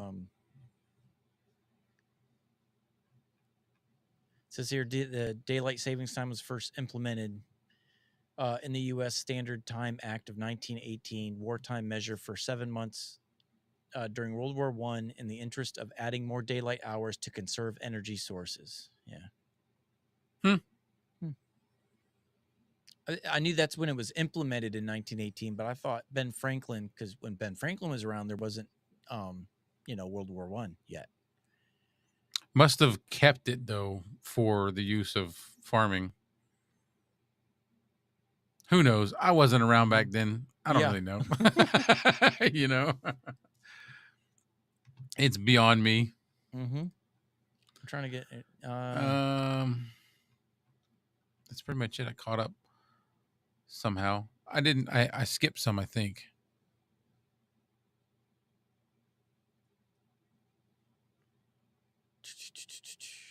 I'm trying to.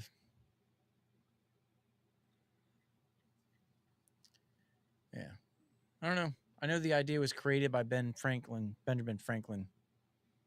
And the reason I knew that was there was a movie called National Treasure where they said that. And I'm like, is that real or is that just a movie fact? So I went and started like researching. I'm like, oh, That wow, was he a did. fun movie. Yeah. Oh, I love that movie. Mm-hmm. Know Your Joe said he is a guest on a gaming channel. Oh, nice. Nice. Is that like on a regular basis? So, like, is he talking like a guest for like a podcast, or are you like one of the crew in the gaming groups? Because you go into like Call of Duty in a team of 4, and you're one of the 4, and someone else is streaming, but you're one of the 4 on their team as they're streaming. See, that all sounds great to me. Yeah. Yeah, lumberyard. Oh, best days of my life. We had some fun. Did you work And at a lumberyard? yeah, I was a salesman, but because I was forklift certified, I became the trainer. Like no one I got there as a salesman, and I get there and all these guys who've been driving forklifts for like 10, 15 years, none of them were certified. They all just learned it. OSHA, we're so small in Delaware, this town that we're in, and it was a small privately family owned lumberyard. So like OSHA's like they're too small for us to be worried about. So they never went out there and checked their certification. And I was friends with the grandson of the owner, and he's like, we need to get right, because it's just our luck that we would get popped. Something, yeah. Yeah, so because I was certified, I had to go in and take the trainer's course to be able to certify others. Yep. So I did that, and then next thing you know, I'm out in the yard getting every employee making them take the test, and then doing the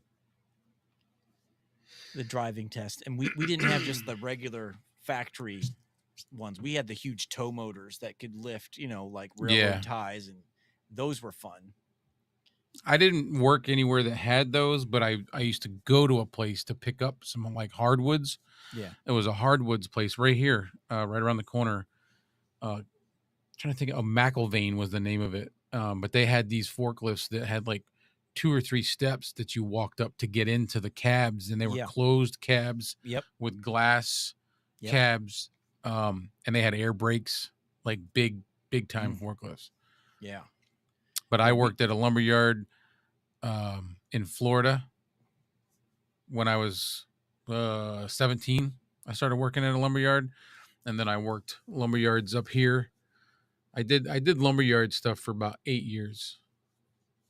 And actually, Bill Lockman and another friend of mine, Chad, and Jason and me, we all worked at a lumberyard when we were just little kids. We were like 12, 13. It was called the Midnight Lumberyard.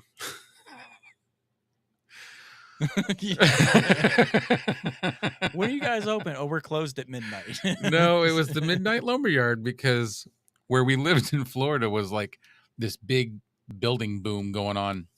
Huge land mass, square miles there anyway in this town that we were in. And where we lived was like a lot of empty lots. So there was a lot of houses being built. And man, you get really good deals when you go to these lumber yards at, midnight. Mm-hmm. Some great discounts. Yeah, no. So all these houses that were being built, there would be, building products just sitting there, and so we grabbed some Yeah. and we ran down the street with our bikes with 2x4s, and we eventually got a four-wheeler and had like we would take a piece of rope and tie it to a piece of plywood and stack a whole bunch of shingles on it. Hmm. Just Well, drive you away could and do that where this lumber yard I was at, because there's a gate and there's a fence to drive your trucks into the yard, but 60% of the lumber yard didn't have a fence around it, just the front by the yeah. parking lot. So you couldn't like drive your car into the back parking lot or to the warehouses in the back, but you could literally walk, off the road into the back of the lumber yard and grab what you wanted.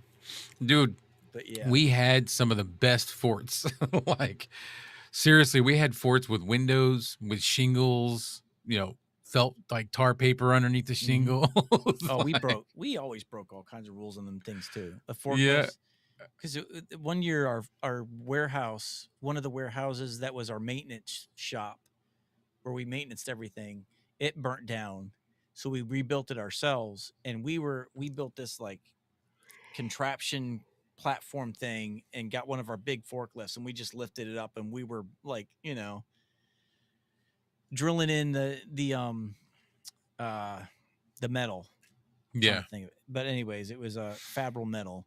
But we're just doing the pole building, but we're up there and I'm just like leaning off to the, hanging off to get to this one corner. I'm like holding on, leaning off to the side, hitting some screws over there, and they're just like, if OSHA drove by, we would be so fired. See Chris, Mike Newman's Forklift Olympics. Get Yes. your tickets now. Yeah, because I'm telling you, them big ones, we had the big ones that had the monster truck tires on the front and like regular size big tires in the back. Yeah. But you Did you get have going in one that that, had like pneumatic tires with yeah. we had a Toyota that had pneumatic tires, and it was a 3-speed stick shift diesel. Mm.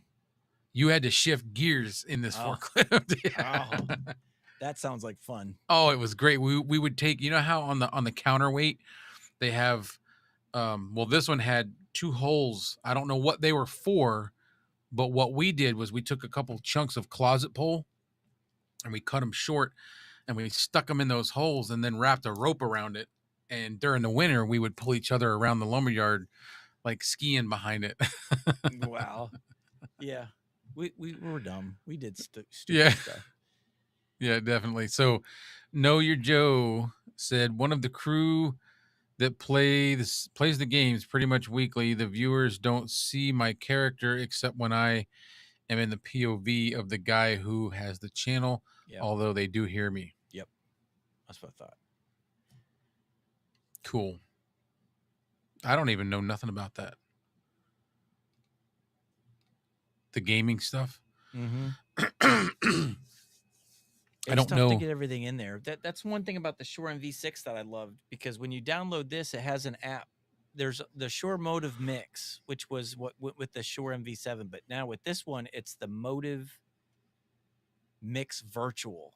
Yeah. So when you're in the software, you can actually bring in chat, gameplay, and all that, and mix it all on your computer like a Rodecaster has different channels and all that. Yeah. Right on your app, just like the Elgato Wavelink. It's the same thing. And you can bring in Discord, game chat, all that stuff, and your mic, and send it out to your game. It's complex. Wow. It's tough. Yeah, I get stressed out just trying to make the stream work right with OBS and Mm-hmm. Is the Yeah. colors right? I had to adjust the colors big time because every time I played, the gameplay was really dark. I've never posted any of it. I've just, been trying it and the gameplay would be dark, so I had to like brighten it up through OBS with a filter just so you could see it. Mm-hmm. It was stressing me out. I have not heard this yet. The MV6.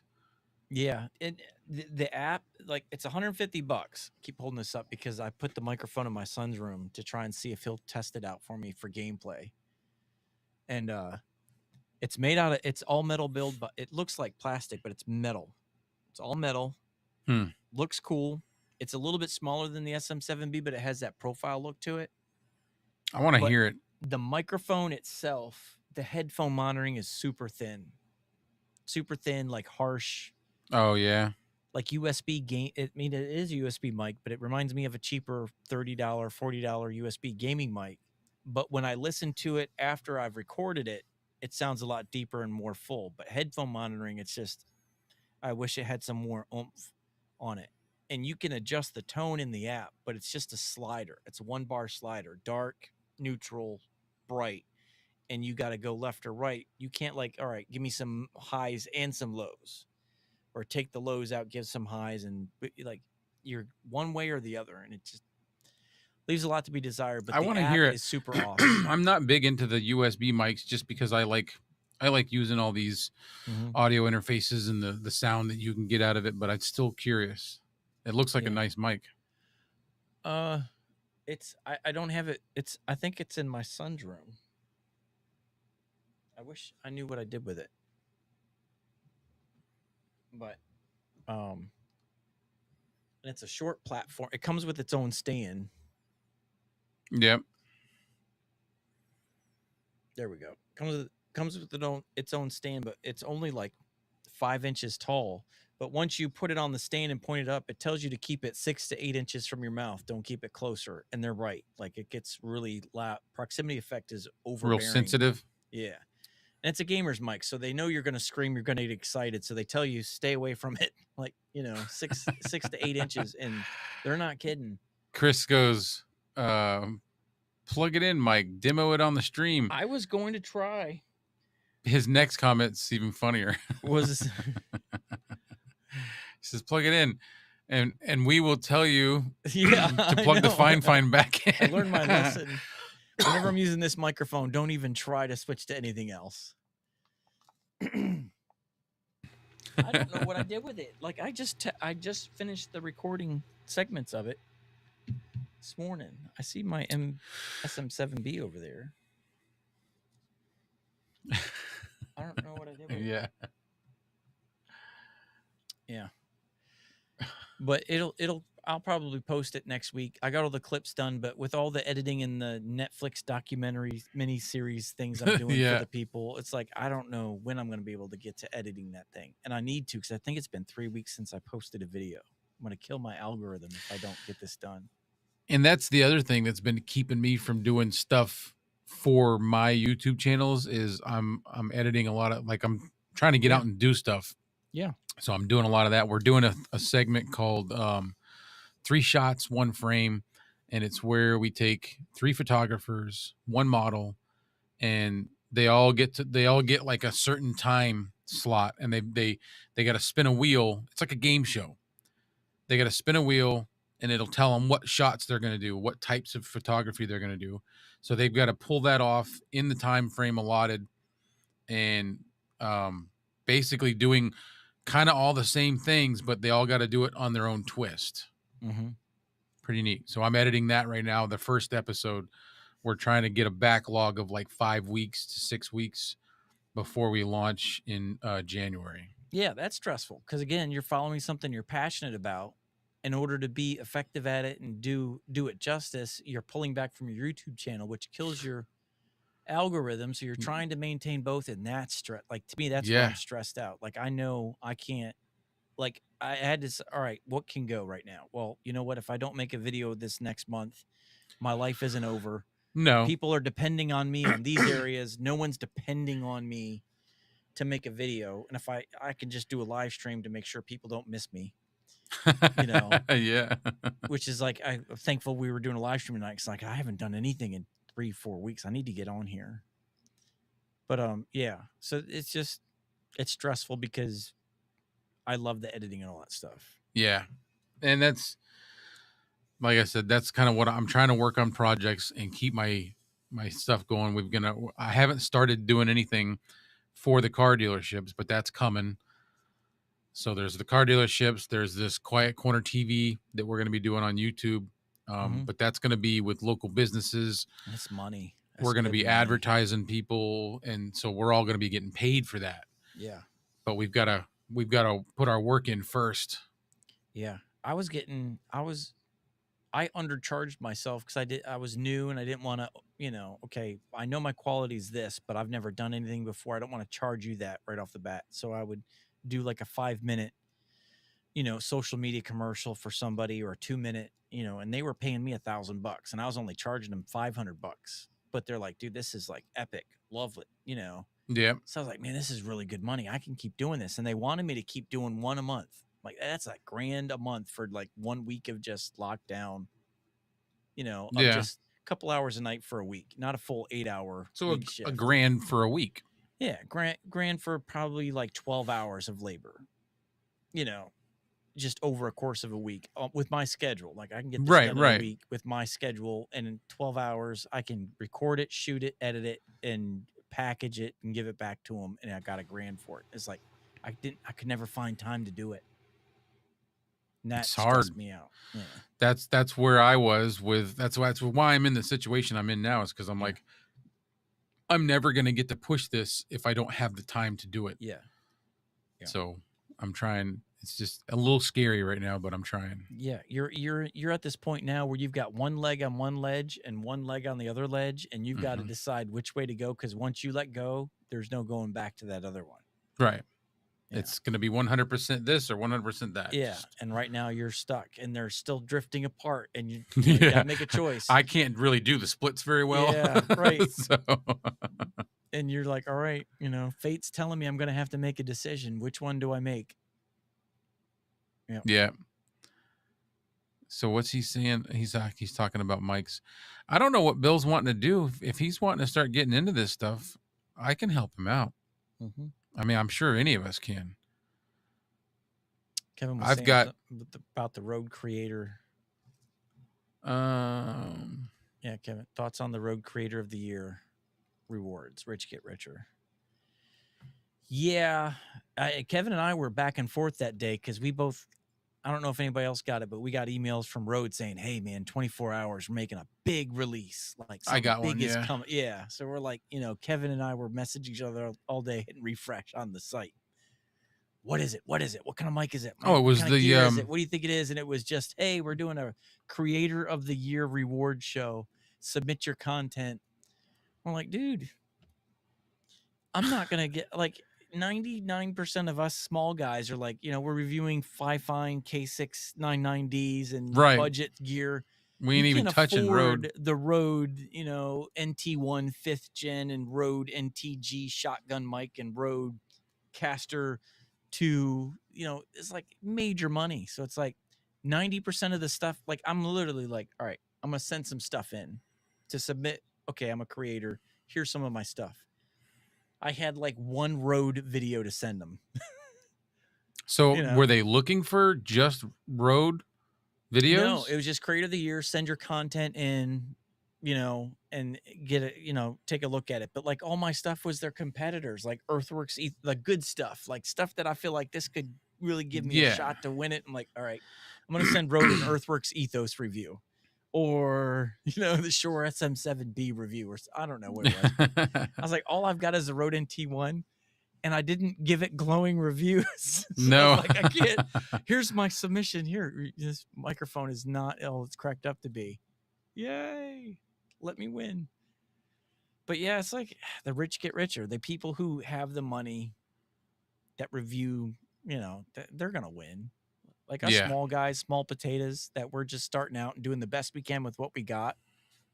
Webcams and, small rooms compared to Peter Lindgren and all these other guys with all that have these massive channels. Yeah. Special effects and I can't keep up with that. No. I can't keep up with Dave I want to get there. But then again, we're on this trend right now that's going like an uphill slide of less editing is more. Yes. Yep. So where do you go? True. That's true. Less is more, and not 4K. A lot of people are coming back from 4K to do retro style videos. Like Epos Vox doesn't do 4K anymore. All his stuff makes it look like it was filmed in the 80s. Yeah. Like he does that intentionally grainy. Right. So it's like everybody's going opposite. So this is what Bill's trying to get into, is a scuba diving channel. Well, I don't think the K669D will help you there. Nope. If you're It'll gonna look good. Yeah, if you're gonna go ahead, take it underwater. Yeah. Like, that'll just be one more feather in its cap. But if you're gonna sit in a studio and talk about diving or do voiceover stuff for some of your dives, then Yeah, capture your video with an action camera underwater and then do voiceovers Right. describing what it was. Yeah. It really comes down to the tone of your voice and your budget. Like a microphone might sound perfect example. Depending on your voice, you could have a completely different opinion on the exact same mic. Like, for example, the Rode Pod Mic USB. Aiden from Dark Corner Studios thinks the Rode Pod Mic USB is like a microphone you have to get. It's just perfect to him, or near perfect for build. It's a little expensive. He said that, but the app, the build quality, all that, he loves it. But then you get to Bark on obscure mics, and he's just not a fan of that mic at all. Right. And then you get to the Shure SM58. Like, Aiden loves that microphone. I love the SM57 better than the SM58. I use the Right. SM58 all the time, and it gives me headaches sometimes for my situation that I use it in. The SM57 is great for spoken word. So it's just different people have a different opinion on different mics. And it really comes down to where your voice is at. Yeah. And So what you're gonna I think you're gonna have to use multiple mics before you find the one that you like the best for yeah. your voice. Different processing, stuff like that. What's your room treatment like? Because Yeah. condenser microphones give you awesome detail for your voice, but you better have a treated room for those. Yep. Um, yeah, it's there. To me, there's three facts. I get this question a lot. What microphone should I get? This one or this one? Like, my opinion is based off my voice in my room with all these panels. Like, my room is in like 90% acoustic treatment. Yeah. Same here. So it's like, and my voice is harsh and tinny and thin. I don't have a lot of low end. So there are certain microphones that sound better for me than others. I love the Lewitt LCT 240 Pro. Some people absolutely love it. Tom Buck loves it. I think Bark is okay on it. I've mostly I think I've only heard good stuff about it. Yeah. I just haven't pulled the trigger because it's one of those Great price mics. microphones, but It's a good price, but for what I already have, I've spent way less. It's like $100, right? yeah. I've spent way less than that, and I have really, to me, good, decent sound. So It's it's in my top 3. It used to be my favorite microphone. My wife got it for me for Christmas one year because I saw it on Tom Buck, and I watched a live stream where he did a live stream where he did a competition, and he had it against the Blue Sona RE20 SM7B. He had all these microphones, Rode NT1. He had them all on this thing, the best mics he had. But he did a comparison where for the live stream, people got to vote on the microphone they liked better, but you couldn't tell which one was which. He would go to a blank screen, and you could only hear the two mics, and you yeah, had to vote which one you liked better. yep, So, like, all right, here's mic A, here's mic B, here's mic C, here's mic D. And then he would do a comparison. You had to vote for which one of the two, and then that winner would advance to the next round. So it was like an hour and a half live stream. But this one microphone kept winning over and over again. And then it ended up being the Lewitt LCT 240 Pro won the night. And the microphones it beat out that night were the SM7B, the Blue Sona. It beat out the RE20. I forgot what it was, but it was microphones that, $99. It shouldn't have beat out, but it beat him out, and it won that night. And everybody was shocked that was the microphone. So I loved it. Lori yeah. got it for me for Christmas, but I rarely use it anymore. I don't even know where it is. I got to do this video soon. Which one's that one? This is the Behringer SL85S. Oh, This is the $13.90 microphone. you got me curious. This thing is heavy. It sounds really good for what it is for $14. Yeah. So I still gotta do this video. I wonder how that sounds next to the XM8500. I don't know. I was contemplating getting a hold of that one too. What's the price of that one? $30. It used to be $20, but now, The because it's so 8500? popular. Yeah, the Okay. XM8500 is $30 right now on Amazon, and it's considered like the unicorn. It used to be the unicorn before this microphone came, the K669D. It was like, Yeah.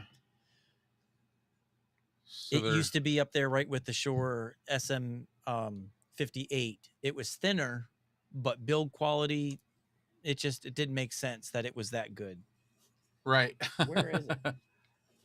I'm gonna hook up this SL85S. Yeah, well, I'll get my XM8500 and we'll compare them real quick. Hold on.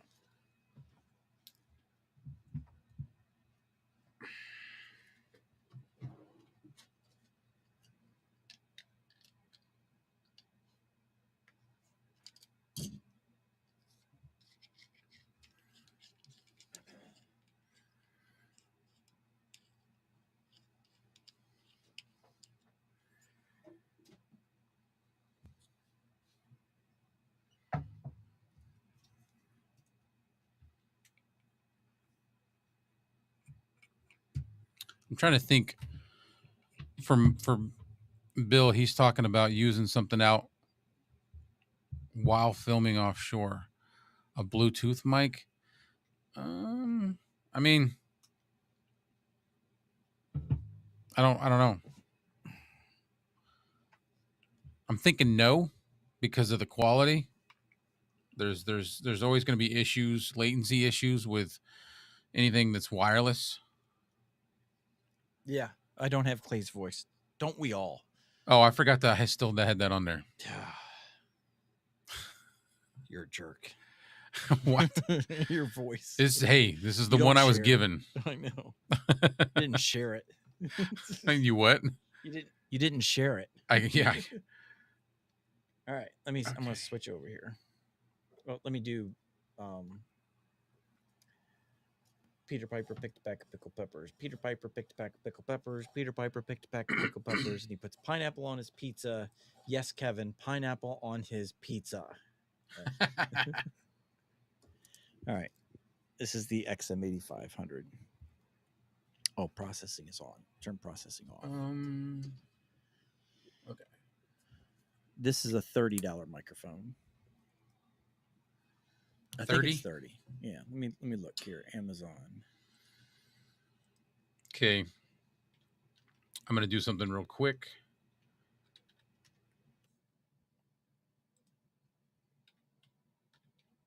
This was my first XLR microphone.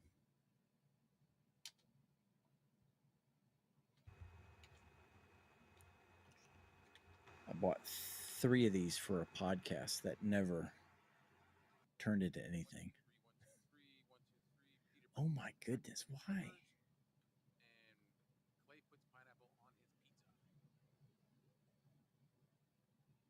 All right. So now,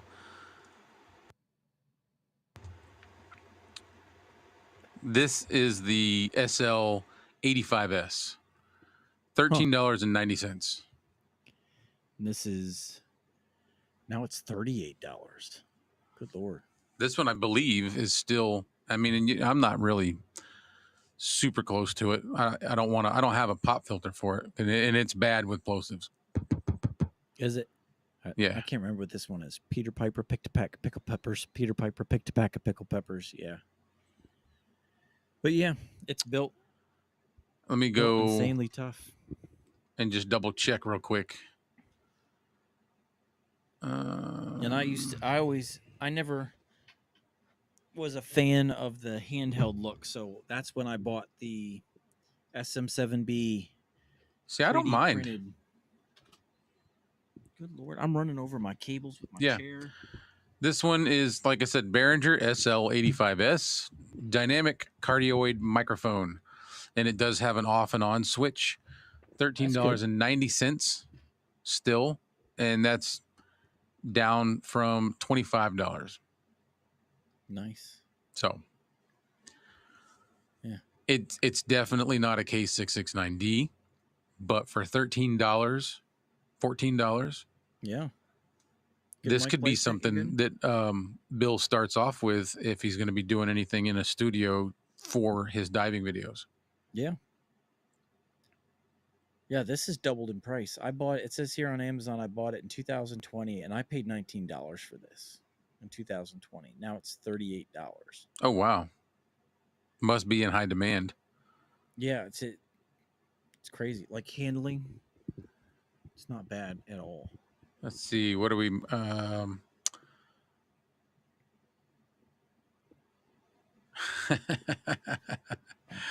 This. What did I miss? I'm just King Paco. He said, "You guys are getting me jealous now. You got different microphones. I'm stuck with one." It's the addiction, man. Once you I'm get into it, embarrassed to say how many it's I have. hard to stop. Although I thought I was bad until Bronson told me what he had. Yeah. No, I've got like 50, and I've Bronson got. said he had over 200, probably pushing 300 microphones. Oh my God. And he said the problem was he waited too long to sell them. You know, he said they're so old now. Like Now you just might as well these. keep them. He said no one's going to want to buy them now. Yeah. Some of these microphones. He said nobody even knows what they are. They've drifted off into the ether. So now he's just stuck with them. And he says he keeps them for comparisons, but he said it's worth more to keep it than to sell it for like $10 on eBay for a $70 microphone. So Bill is saying he can hear white noise on my microphone now. And that's probably because it's a cheaper mic. And what you're hearing is my air conditioner running, which I probably don't even need to have on. But oh, there we go. I accidentally had both my channels unmuted, so both my microphones were working. There. This is the it's definitely XM8500 all by itself. No processing.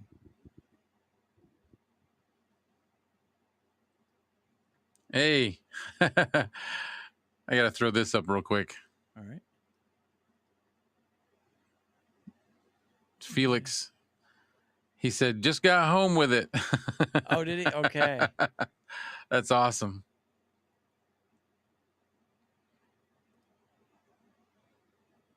Yeah, I think it was the AM6 that I sent him, which was. Do I even have it in here still? I might have gave the other one away.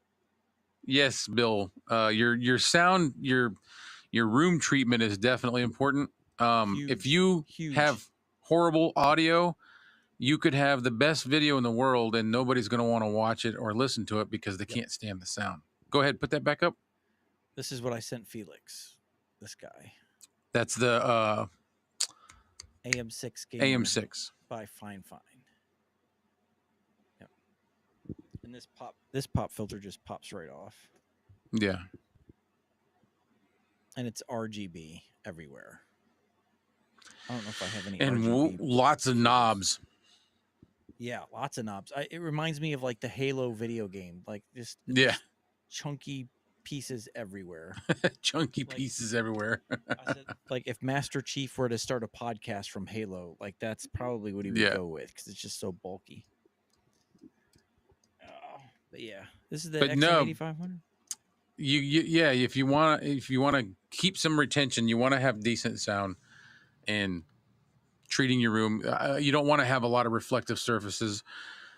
Like me and Mike, I've got foam panels in front of me, above me. My desk has rubber mats, like those desk mats, just so I can help keep that reflection off. Carpet below me. I've got foam acoustic panels above me on the ceiling, and then I'm completely wrapped with the moving blankets. And what you're hearing, the white noise, like I said, is we've got a much cheaper mic, air conditioner running. So you hooking that up? I was gonna hook it up. Oh yeah, let's try it.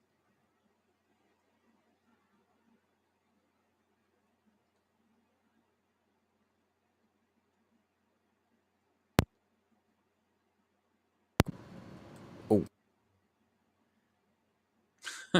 Peter Piper picked back a pickle peppers. Peter Piper picked back a pickle peppers. Peter Piper picked back a pickle peppers. He puts pineapple on his pizza. All right, there we go. I forgot it was phantom powered as I was doing the. This is the Lewitt LCT 240 Pro. I like that microphone. It is just super clear, crystal clear. Like it picks up so much information and detail in the highs.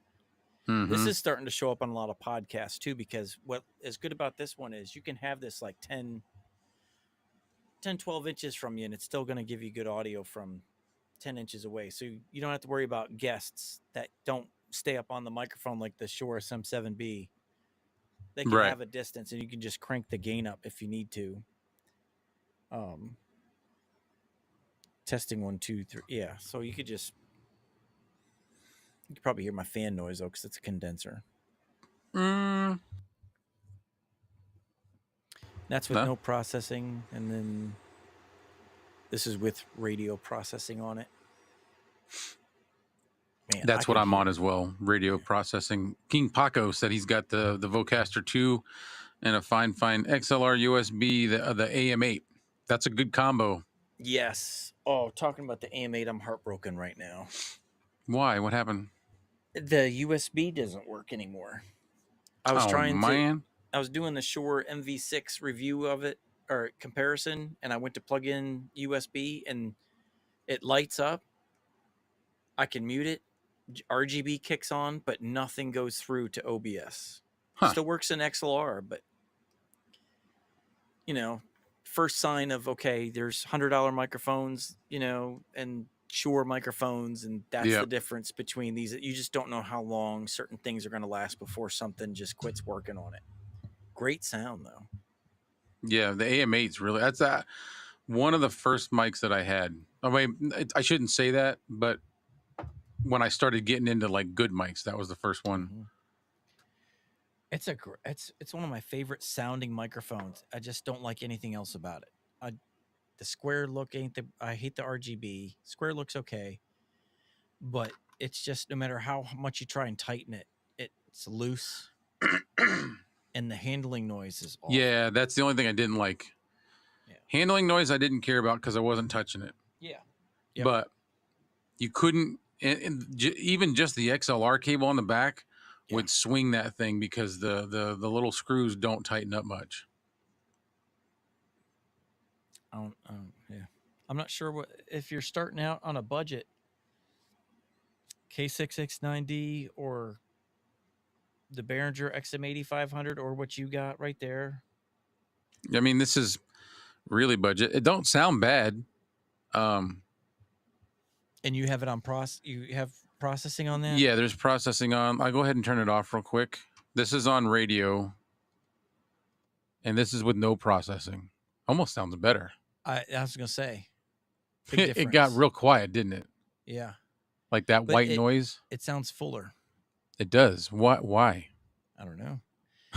That's really weird. Yeah, That sounds way better. more See, I got detail. some. I don't know. More detail in the mids, maybe I don't low know. mids. I don't know. But This is with radio should be nothing. deeper. But now Yeah, it sounds warmer and more it full sounds without the it sounds a processing. lot better like this. Yeah, big time. And the gain is in the same position, so we're sitting right about 70%. Yeah, $14. I think the cheapest mic I have in here, I paid $11 for. You got an 11. Why are you not plugging in the $11 mic? Yeah, hold on. Hold on.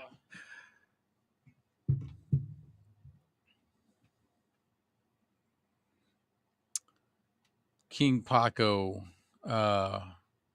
what mic should you get next? I mean, that's up to you, man. These K669Ds are probably the best sounding for the dollar. Well, they sound good, period, but they're only right now. You can get the K669D. It's on sale on Amazon for $29.59, and that's you can't argue with that. And it sounds great, especially if you have a Vocaster 2 already. So you can put some processing on the 669D and get some really good sound out of it. They also sound really good, King Paco. If you put Mike already, hang on. Mike already talked about this earlier, but if you get one of these big, huge pop filters, I think I paid $10 for this one. This one's the one that's made for the. I think it's made for the Shure SM7B, right, Mike? You put that on there.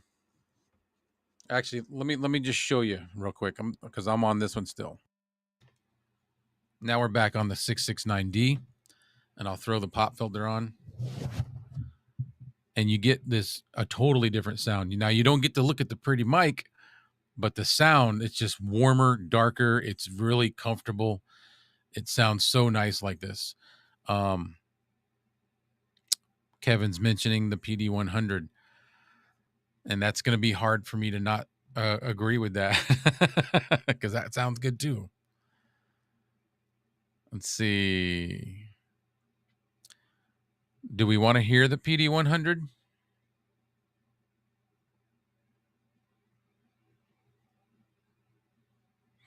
Let's see what they say. What you got? Oh, I know what you got.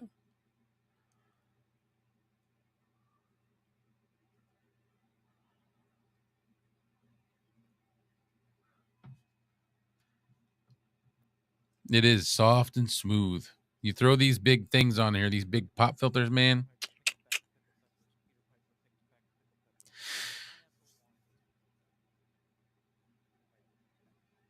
All right. This is right here. This is the Shure SM57. That's what I thought. Yeah. This is the $100. It's a $100 microphone. This is what the president speaks on, or White House. This is the microphone. They always have two of these side by side, and they always do that because if a mic fails, they always have a backup ready to go. So that's why you always see presidents speak with two of them to backup. But anyways, this is the microphone. Shure SM57, my favorite spoken word microphone for $100. You decide you don't want it, you could sell it for $90. You always get your money back out of this thing. But anyways, this is a $10 clone of this microphone right here. So let me go ahead and Oh, this is the $10. Okay, cool, Yeah. cool. No, this is the $100 one, but I'm going to switch Right. over to the. Let me unplug my K669B real quick. All right. Oh, Dope. this is why I chipped my fine K669D, because I just slam into stuff all the time.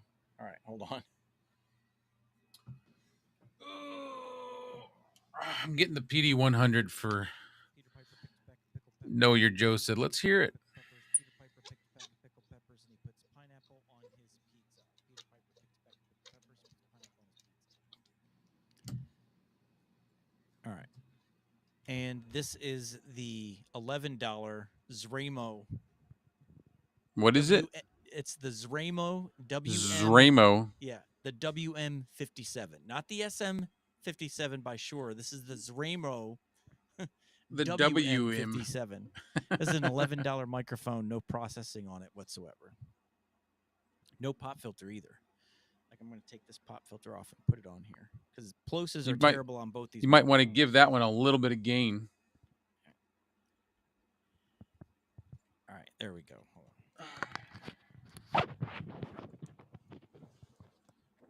Sorry, guys.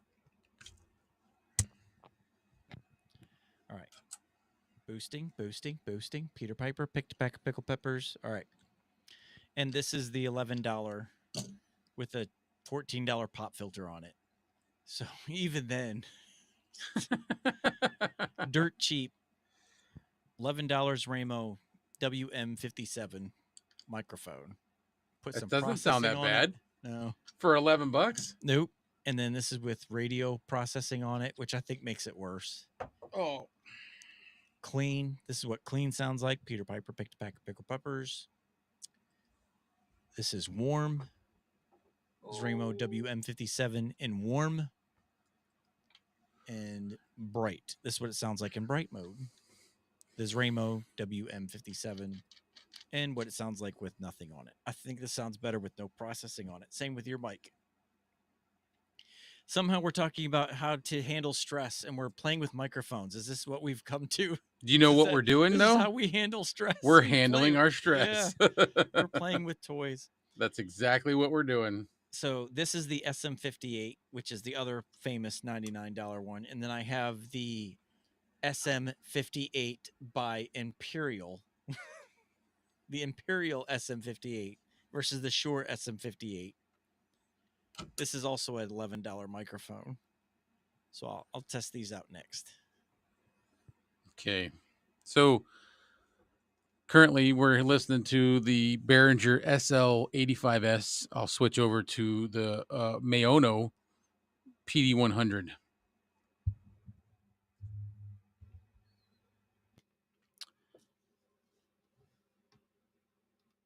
And this is the Mayono PD100 with no processing. Nothing at all. This is just bare bones. This is how it sounds. I do have a little pop filter on it. Um, this is what it sounds like without the pop filter. I keep the pop filter on just to help stop a little bit of the plosives. It's not much of a pop filter. It's really thin. You can't even see because I'm so dark in here, but thin little pop filter does the job. I And love that so, microphone. huh? I love that microphone. Yeah, it sounds good, man. For what did we pay for this? 40 You paid bucks? less than I did. I paid 44 for it. I think it's down to like 30. I Let me think see what that's it is on Amazon I think right that's what I now. paid for it. $39. Is it 39 now? I don't know. I haven't looked in a while, Oh, but I think that's I'm what I looking. I'm looking now. PD 100 or just PD 100. Is it the X? I can't remember. There's so many. No, just the PD100. Yeah, the 100X is the microphone I refuse to let Yeah, the X Mayono is the send one to me. everybody They told tried me to send not to it to me. I'm buy. like, no. It's like Yeah, everybody was like, I "Nope, don't don't buy that wanna. one." 39.99. That's what it There you is. go. $39.99. And this one's got a really, really warm sound, a real Yeah, rich sound. that's a broadcaster's mic. So, and that's $40, and this is $100 handheld You're on the SM58. 58, the Shure SM58, and then we'll go ahead and switch to the $10 Is it got a knockoff. dent in it? Yeah, Oh. like I said, I drop He's stuff. like, "Yeah." I drop stuff. There's a reason why I have a scratch in my K669D already. I drop things. So this is really dented. Like I've Yeah. dropped this so many times, it's not even funny. It looks like kind of reminds me of that guy Sloth from the Goonies. Yes. Great movie. That's what you need to name that mic, Sloth. Sloth. Oh. So what I've always done is I take this off and I stick it in one of these. And then I screw on the SM50 or the SM7B. Where is it? Oh yeah, you did that once, and it Yeah. looks like yeah, yep. It's not going to look like it now, but I'll hide it inside something like this. So it kind of tucks in there, but you got to take the cap off of it, which I'm cool with that because I've just, mic abuse. Yeah, But you made it. You made it the ugly 58. yes, which is funny because the AM8 I've taken care of. I've dropped it maybe twice, but never that bad. And yet this thing has been through World War II basically and still works amazing. I'm pretty sure at one point they were doing that with the SM58. They were putting it through like all kinds of torture. Yep. Just to show that it would still work. All right, testing. Yeah, this one's hotter. That's the 8500. This is the cheap. No, this is the Imperial. Oh, wrong one. The Imperial SM58. This is the $10 knockoff to this. It doesn't sound bad, dude. It's just hotter. You gotta bring it way down. All right, there we go. That's better. This is no processing. This is radio processing, and I feel like that just messes with it. I don't like it. This is clean. Imperial SM58 in clean mode. The Imperial SM58. There we go. In what is this? Warm mode. Yep. And then this is the Imperial SM58 in bright mode. And this is the Imperial SM58 with nothing on it. Which sounds If better. it's already hot, I'd say leave the bright mode alone. Yeah. So I'm saying like it's because something. it's just gonna crank it up even more. You get these $10 to $20 microphones, and it's like processing ruins it. Yeah. It doesn't sound bad to me. No, but to me, this is like the best knockoff. This was $11 on Amazon. It's amazing. And you just, it sounds fine without it, but then you put the SM57 pop filter on it. Night Beal. I almost called him what we all call him. King Paco, what microphone should I get next? Yeah. So, what kind of tone to your voice do you have? Yeah. Are you, deep, mid, thin, harsh? Just depends on what you want to sound like, what you think you should sound like, what sounds good with your voice, what kind of stuff you're doing. Are you doing labor intensive things that people are going to get kind of taxed by listening to it for too long? Just things like that. Yeah. This is the $11 knockoff. Yeah, like what's your tone? What are you trying to get? You want bright and articulate? You want crystal clear? You want boomy, broadcasty? Do you want something in the middle, like a neutral sound? It Yeah. really depends. Like the Mayano PD 100 is a microphone that is heavy in the lows, heavy in the highs, and the mids are like scooped out. Yes. And then you get other microphones that are more neutral, like this mic. Well, not this one, but the SM57 is neutral. The K669D is a little brighter than the Mayano PD100, I think, honestly. Yes. It's definitely brighter. Yeah. And Um, what was I going to say? I forgot now. oh, what's your Oh, budget? Like yeah. King What's your Paco, budget? what's your budget? Because that really helps narrow things down. Like, where are you looking to spend on a microphone? Because then we could really narrow that down for you. To see this mic, I don't, I don't think I've hooked it up. I've got another interface, the SC1, but you don't really need processing with this one. This is with no processing. If I turn processing Mm-hmm. on, this one actually doesn't sound as good as it does now. Mm-hmm. Kind And of that's like the that. PD100 you're on. Yeah. Yeah, I don't put processing on it because I think it's already there. It's baked for that sound. Yeah. No, it works just fine like this. What are you saying? Your budget is 220? Ooh, 220. All right, hold on. Hold Well, on. that's a high budget. So I mean, as far as microphones go and budget You're microphones, right in my price range of my second favorite microphone. All right, hold on 1 second. Hold on. Hold on. You're getting me excited. Hold on.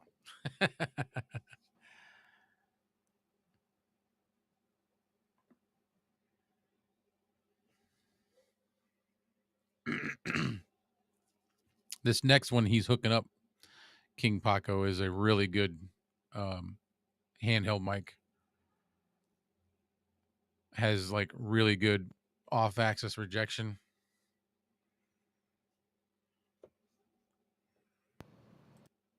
Peter Piper picked a pack of pickled peppers. Peter Piper picked a pack of pickled peppers. Peter Piper picked a pack of pickled peppers, and he puts pineapple on his pizza. Peter Piper picked a pack of pickled peppers. He puts pineapple on his pizza.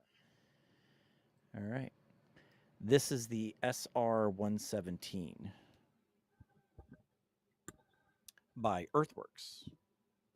This is an extremely flat microphone. There's no, it's not, it's very neutral. It's very vanilla.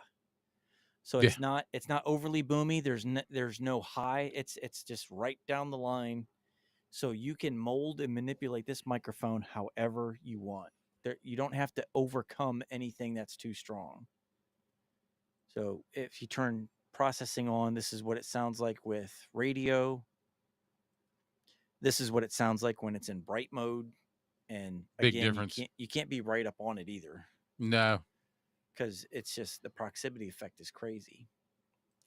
But um this is my favorite microphone to use when it's air conditioning. Like if you have no treatment in your room, you got $250 or $250 to spend, you want to buy it on a mic and you're not really interested in doing all this stuff to your room, this is the microphone because this thing, like to the left and the right, it's super cardioid, so it's like tunnel vision to your face. So there's a 20 decibel drop to the left and the right of this microphone. Like it's almost as if you're just taking the gain and you're dropping it 20 dB outside of that super cardioid polar pattern. This microphone is meant for stage performers who sing on a stage and they got a person like 3 feet to their left, 3 feet to their right, and they've Yeah, got you don't. monitors on the stage, and you don't want this microphone picking up all this extra sound. This is like tunnel vision. So if you have an echo in your room because you don't have the greatest sound treatment, it's not going to pick up a lot of that echo in the room. Or air conditioners or fans if it's hot in the summertime, which is when I really use this in the summer when my ACs are on. and I don't want that airy sound at all. But yeah, this is my number one problem solving microphone. So if I have a difficult room, difficult situation, I use this and then I just EQ it after. Yeah. Oop. So there we go.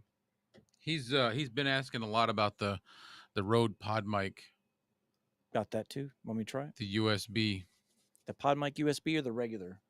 He's got to be talking about the USB because he's showing a price of $199. Oh, I'm Oh, knocking lights over. So does he want USB microphone? Is that what he's trying to go for? I don't know. No, because he's got the Vocaster.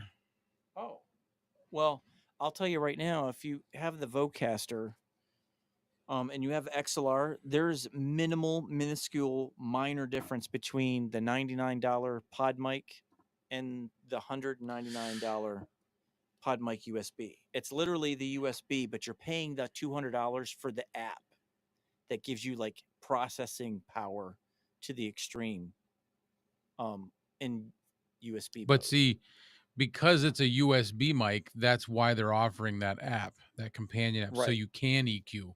Right. And the If app is insanely awesome. it is awesome, but That's the money you're paying for is that if app. you've already got a Vocaster, Right. you don't really need to spend $200. You can spend $100 and get the the regular pod mic. So that's what I'll do. I'll go ahead and hook up both the $99 one and the $200 one, and you tell me if you can hear a difference in XLR mode. Oh, unplugged the wrong end.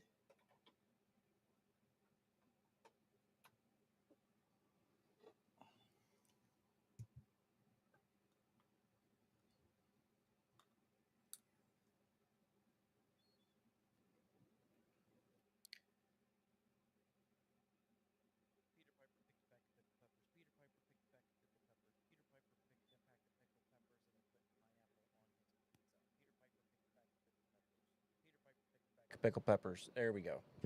All right, this is the Rode Pod mic with no processing whatsoever. And let me All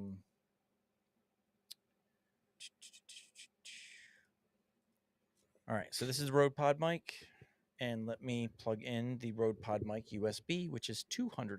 I've got so many microphones on my desk right now. I have no room for my elbows. I have 1, 2, 3, 4, 5, 6, 7, 8, 9, 10, On the desk. and then 2 in my hands. This is like insane. I have problems, people. All right. I don't even have that many, period. I'm close.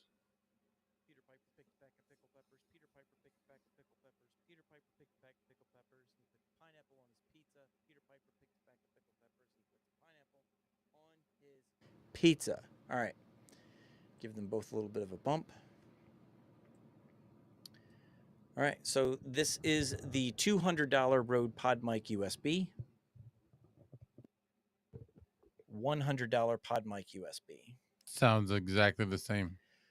This has a little bit more low end, but it is hard. Like, unless you're an audio nerd, you're not going to hear that difference. And back on the Rode Pod Mic USB. So to me, if you're using XLR, it's not worth $200. Get the regular Pod Mic USB. Yeah. Or Pod Mic USB. I don't know which one I'm Pod using. mic. All right, back on the regular Pod Mic USB. Pod mic. We're approaching midnight. You're gonna turn into a pumpkin. Yeah. Oh my God. Are we really? Yeah. Man. I was like, are we at our hour yet? Time flies. So yeah, honestly, if you're trying to choose between the two, if you're not interested in USB, go Rode Pod mic for $99. Yeah. If you don't need USB, like that USB is when you don't have an audio interface. You just want to plug into your laptop or your phone. It sounds great in USB. It does. It sounds better in USB to me than it does XLR. I'm trying But then you can't use all that Vocaster. No.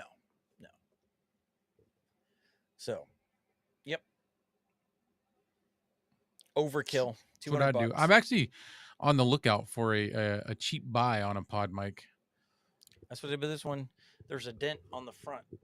So like how this one has a little bit of a caved in. Yeah. There's a teeny one right here. and it was a B&H display model. So I guess somebody dropped it, and then they sold it for $90. And I'm like, okay, I'll take it, which is nothing compared to what Kevin got for his. Like, Kevin paid how much for his pod mic? $50, I think. $50. Yeah, I I paid almost had one for 90. 40, Yeah. but the And you guy didn't get it? backed out. No, Oh, the did he? guy, well, he didn't. He just he accepted the offer. It was on offer up. Mm-hmm. He accepted the offer, and then he never used the shipping thing, and offer up kept sending him reminders to go ship the mic. They're like, hey, somebody Oh, bought one of this, those go ship guys. it. And he never did it. And they asked me something, and then the next thing I know, they contacted him and he canceled the sale. And I was like, dude, you're a Wow. turd. Yeah. And if you throw one of the WS14 pop filters on it, it gives you that boomy low end. And you got all kinds of colors. You can pick all kinds of colors. Yeah, see, exactly, King Paco. What? He said it's all the same to me, so I'm gonna pay the $100. Yep. And Yeah. that's what I say. If you got a Vocaster, you can make it sound how you want. $100. You don't got to spend 200 for the pod mic USB. Kevin got his for $55. Ooh, look at the pretty pink. I like it. Yeah. And the pink. There you go. You want to bling it up. And then you got your Stormtrooper model. I can't help but yawn. I know. You're ready to. It's your stream. You're ready to shut it down. I'm ready to go to bed. Soon, yes. But It's, yeah, I like the Rode Pod mic. It's a little harsh, but you can EQ it to get that low end in there real easy. I just wanted one to add to the collection Mm-hmm. to check it out. I've got my favorites, so The reason I have these are just because when it comes to podcasting, the most popular one is the SM7B. So you got to have that for reviews if you can eventually get one. Took me a year to pull the trigger on it to save up for it, but I got that. And then I got the Shure MV7 because that's the second most popular um, microphone you see on podcasts out there is this guy for your reviews. And then can we get in? There we go. there And you got then it. the third most popular is the Rode Pod mic. So this was the first microphone I got for comparison reviews because it was affordable. Like, all right, here's the third most popular microphone you see on podcasts everywhere. Is this one. And then I got the SM7B after, or no, I got this one after that, and then I got the SM7B last, and then I got this one, the $200 one, a couple months ago. But I did the Amazon payment thing, like 30 some dollars, Yeah. or it was like 60 some dollars, 3 payments of $69. I forgot what it was, but I did that one just for comparison reviews. Like, it does nothing for me other than it's just all right in USB mode. It's, up there with the Shure MV7 as far as how good it sounds. And it's a better mic in USB than it is XLR, in my opinion. Same with the MV7. Yeah, there's nothing wrong with sticking with a brand. If you want to stick with a brand and that's what you're going to use, I'm assuming you've got like a Rode, whatever the Rode, what do they call it? The Video Pro.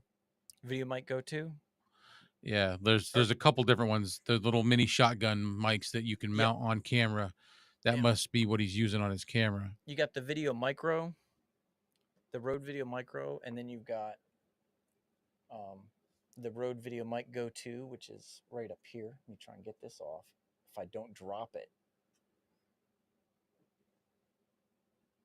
That guy right there, this was $100. Mm-hmm. And I love this thing.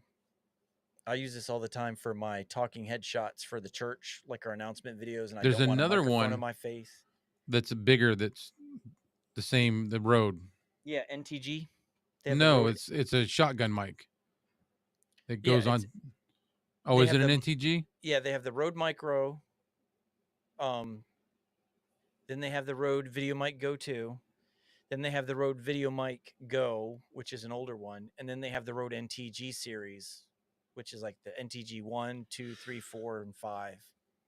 Yeah. I might be thinking of the Go, Mm-hmm. because it was like, I don't know, 5, 6 inches long. Yeah. That's what this one is. This is the Video Mic Go 2, and this is 5 inches, and it's USB. Hmm. So, and then I bought one of these guys right here, which is a little adapter. So you plug this. Man, I cannot get my camera to focus on me here.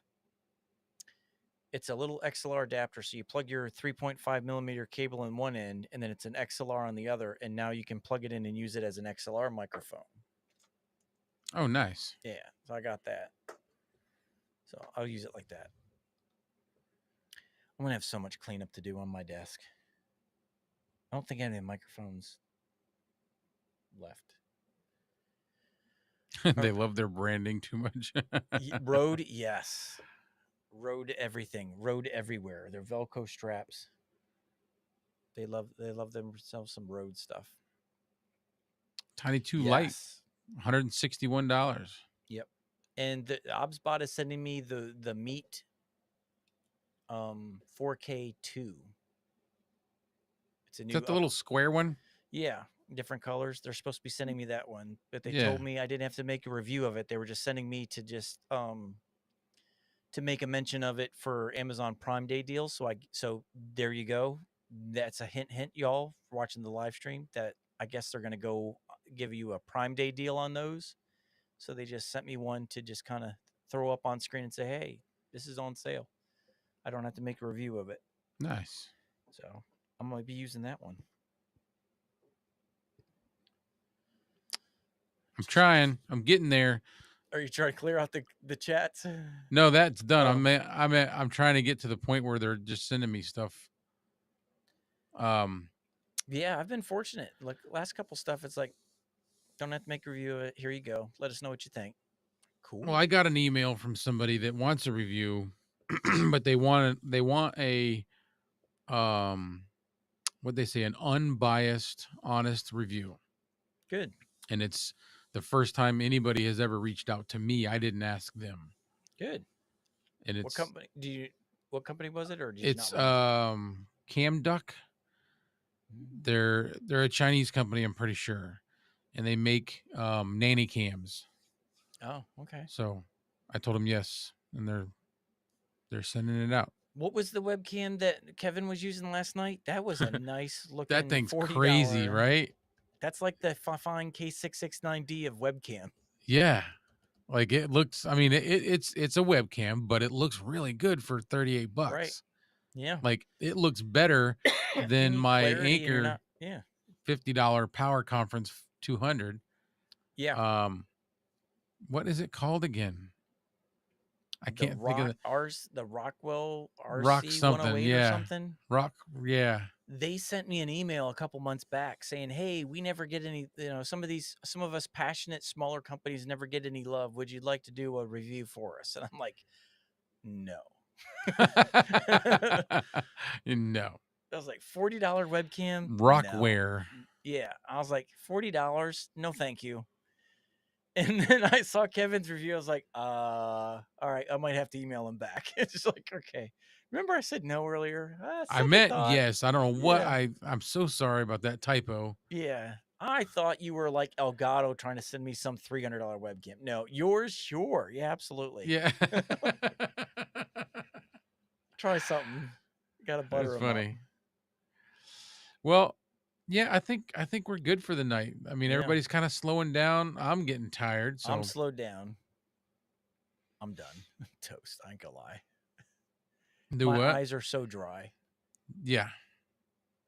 I need to clean off my desk. Yes, the Fine AM8 has bad sound resonance. Oh, look at that. Look at my desk right now. Just but that looks like organized chaos. There's another microphone in the bottom Let's corner be honest there. here. That looks like organized chaos. Then you see some microphones on my futon over by the pillow. There's an orange one and a blue one over there. There's a black one right in front of the pillow. Oh, They're I do they're see one. everywhere. Yeah. Yeah. Then there's one on the table over there. Then what you don't see is there's 1, 2, 3 on the floor behind me. Yeah. I've Wow. got 4 on the futon. 1, 2, 3, 4, 5, 6, 7, 8, 9, 10, 11, 12, 13, 14, 15, 16, 17, 18. You know what that signature series Y'all reminds me broke of? me tonight. Y'all broke me. The signature series reminds me of a thing of lipstick. Yeah. It looks like a lipstick. Yeah. I wish that it had a black grill on it instead of the silver. Yeah, that would Oh, look way better. yep. So, and that's a great microphone, but man, does it require sound treatment. You want to talk about like we're talking about what microphone, Bill? This is a microphone that sounds great, but if you're not in a sound treated room, It's gonna it sound picks up horrible. everything. Yeah. So you definitely got to spend your money on sound treatment. Kevin said we are all members of Microphones Anonymous. Yes. I've got what? 1, 2, 3, 4, 5, 6, 7, 8, 9. I've only got 9 in total. You've just got 10 on your desk. So, This is the Shure MV7, $250 for Bill with his budget. Not a fan. $200. Paco. Paco, yeah. King Paco's got the $200 $250 220 for the limit. Shure MV7, and it's just it's okay. It's nothing to write home about unless you turn some processing on. Peter Piper picked a pack of pickled peppers, puts pineapple on his pizza, put radio mode in there. Yeah. $250. And it's meh. It's meh. And I put I end up putting the Fifine K688 pop filter on it, and then I really like it. But it takes a fine product to make a $250 Shure microphone sound good. Sound good. That's the only way I'll use it. If I don't have this pop filter on it, I won't use it. It sounds good. Yeah. Yeah. Anyway. Yeah. I'm out of microphones. I got the Vigu over here. It's $50. Oh yeah, the Mr. Vigu. Yeah. I don't know what else to try for you, Paco. And $200. The Vigu sounds good. Yeah. The I cherry think he's certified. That's he's sold. 150. He's gonna do the Rode Pod mic. The pod mic, $100. Yep. Pair that up with his Vocaster. Give it some low end. Give it a little bit of a low end bump. That's where they're thin. Yeah. And they're intentionally made that way. They purposely design it to be thin and a little harsh because it's, you just add in whatever low end you want to complement your voice, but it's supposed to be very easy for you to dial in your custom tone. Put it on radio mode, drop your compression down a little bit, and then bump up your lows and see what you get. Bump up, bump up, bump it, bump it, bump it, bump it. That's bump up the lows. Yep. The lows. Didn't even try my Earthworks, but that's okay. What else do I have over there? Samson Q9U. I know we're trying to close, so. Kevin's trying to find a Rockville RM003. What's that one? Rockville. I think that's like they do a lot of those metal mics. Oh, okay. Like the kind of like the retro. Yeah. Maybe I'm wrong. Memphis I don't know. Blue. I still got to get that microphone, by the way. That's a cool microphone. I love it. That's a big, heavy one. You better have a good boom arm because it's gonna like wear on it. Yeah, that's what I'm saying. Right now, I got a chunk of money for the next microphone to review, but I'm holding on to it till Amazon Prime days. I'm like, I'm not going to buy anything until I see what's on sale for Amazon Prime, and that's supposed to be October 8th and 9th. So I'm going to see what goes on sale that I've been wanting to get my hands on right then. October 8th and 9th? Yeah. Or maybe it's the 18th and 9th. I don't know. Where does Amazon? It pops up as soon as you go to Amazon.com. What its Prime Day is.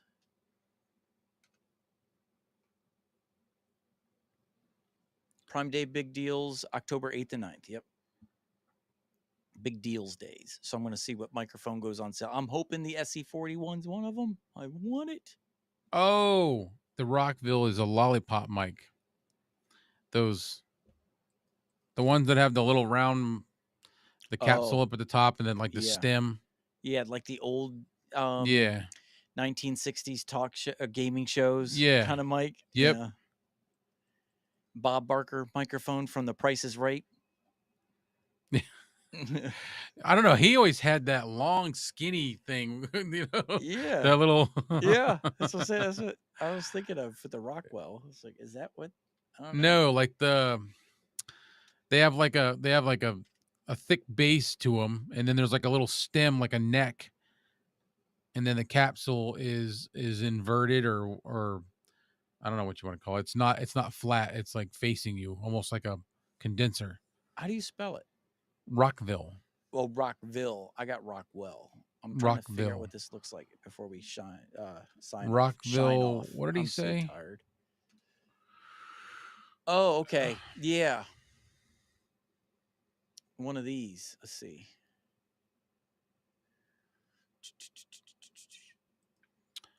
This guy. Yeah, Yeah. that Those are that style. yeah.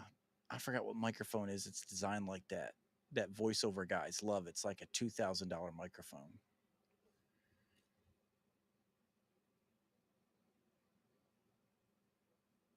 Yeah. The blue kiwi. That's 169. Anyway. All right. King Paco said, "Do we think he's stupid if he wants to buy another interface?" No. Nope. If you can afford it, go ahead. If you're gonna get the Rode Pod mic, it supposedly, and I want to do a video, and I haven't done it yet because I want to save it for a video review. But apparently, the Rode Pod mic sounds way better on a Rode interface because they have the custom profiles built Yeah. in to bake it. So in the Rodecaster Duo and the Rodecaster 2, there's a Rode Pod mic profile, and you could go deep, middle, or whatever, but it's supposed to like really elevate the sound of the Rode Pod mic. I'll say And this: listening to you and Kevin using that Rodecaster Duo or mhm, whatever, you can make the same mics that I have sound different yep, and better, and super I easy. I would love that. If you've Yeah. got the money, go ahead. But those are what, 500-600 bucks. Yeah, the Streamer X is now was on sale for like 269, But but does it have all those? it does, but you got to go on the computer to get the Rode Companion app to get the same sliders and Right. tones. So it's not on the actual device.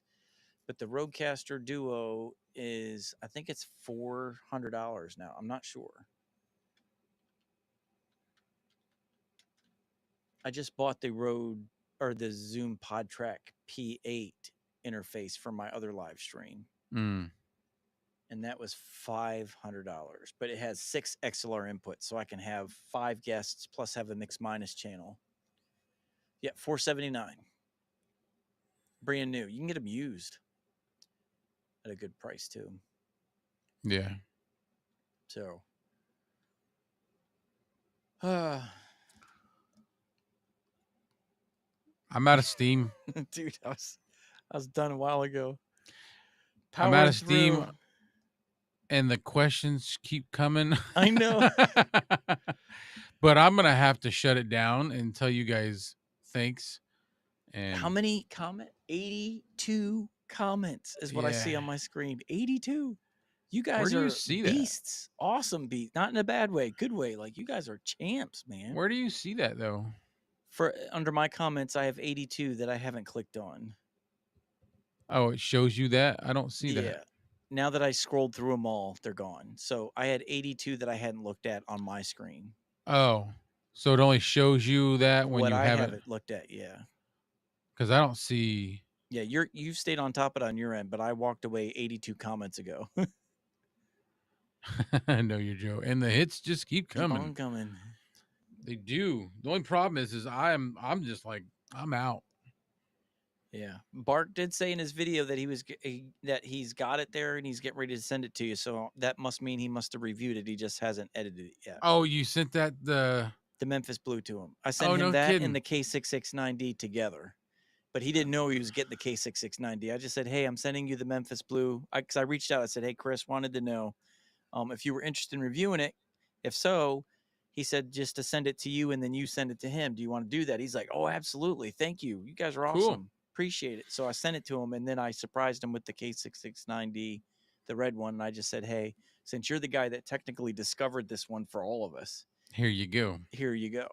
You started this thing." Yeah, Memphis Blue. Just get your juices flowing. Makes you want to do a podcast or a live stream. Just It's makes you want to neat, go man. live. It's neat. It's got a good show or a stage presence. Yep. Uh, no pun intended. And Stage right. I loved this Shore Super. It was the Shore Super 55, which is the Yeah. original. But now after having the Memphis Blue and how big and wide that thing is, I look at the 55, which is $250. It's the granddaddy. It's the one everybody wants to have. It looks like a toy to me now. Yeah. After that, I was like, I can't. I That's can't. how it looked. The retro mics that the one that Kevin sent me. Yeah. Sorry. Yeah, Next you're to that good. Me Memphis, I too. know. Ugh. Next to that Memphis Blue, it's like a A kid's toy. toy. Yeah. It's like Yeah. I can't spend $250 for that mic when the Memphis Blue's $60. It looks cooler. It's bigger. It's big, it's heavy, it's Chunky. shiny, Yeah. it sounds good. Yep. So, all right, man. All right. I'm gonna say goodnight to everybody. Thanks for chiming in and giving us almost 100 comments. That's insane. Yeah. I'll probably because I know I'm not anywhere near as far as just letting you guys know for level up. I know I'm probably at least a week away from releasing my next video, so I might just jump on live someday next week when I got an hour or two just to hang out with you guys since I haven't been able to put any content up for you guys. I don't want to just like disappear on you guys. So I'll probably jump in sometime next week for a live. Might be 11 o'clock in the morning, might be 1 in the afternoon, sometime where I come home for like an hour. Give you something until I can get that MV6 If video up you for you guys. if you want some companionship, hit me up if I'm Yeah. available. Okay. If you want. If you don't, if Yeah. you want to go No. by Yeah. yourself, go right ahead. I'll shoot you a text right before I go. Like if I know I'm getting ready to go on, I'll shoot you a text. Let me know. You See can if just I'm jump in. available. Or if I forget and you see me on there, just shoot me a text and say, "Hey, I'm good to go," and I'll send you a link. Because I can forget things. I went to work this morning without my cell phone and had to go back, come home, get my cell phone, then go back Dude, that's me all the time. all the time. Always forget my Constantly cell walking phone. on. Tonight I have new glasses and I was going to try to wear them, but they don't actually work well with the screen like I thought they would. But when I came up here, I had brought them with me, set them on the coffee table, did some other stuff, and then I came upstairs and realized I left them on the coffee table. I was like, ah, but I do that all the time. I gotta make sense of this chaos on my desk. I'm like, which microphone is what here before I put it back? I'm lost. Yeah. Kevin said if you want, you can jump on with us on Thursday Okay. if you feel like it. Yeah. I'll let you know if I'm grooving. Grooving? I'll jump on. Yeah, I'm gonna crash. If I don't go Yeah, to I'm bed tired. now, I'm literally going Yeah. to pass out, and I'll come on your Thursday live stream with teeth missing because I went face first into some of these microphones and knocked Yeah. my teeth out before I pass out. All right, I'm calling it. We're gonna say goodnight. Thanks for All right, joining us, guys. all right. Love y'all. See you in a little bit. Have a good one. Peace out.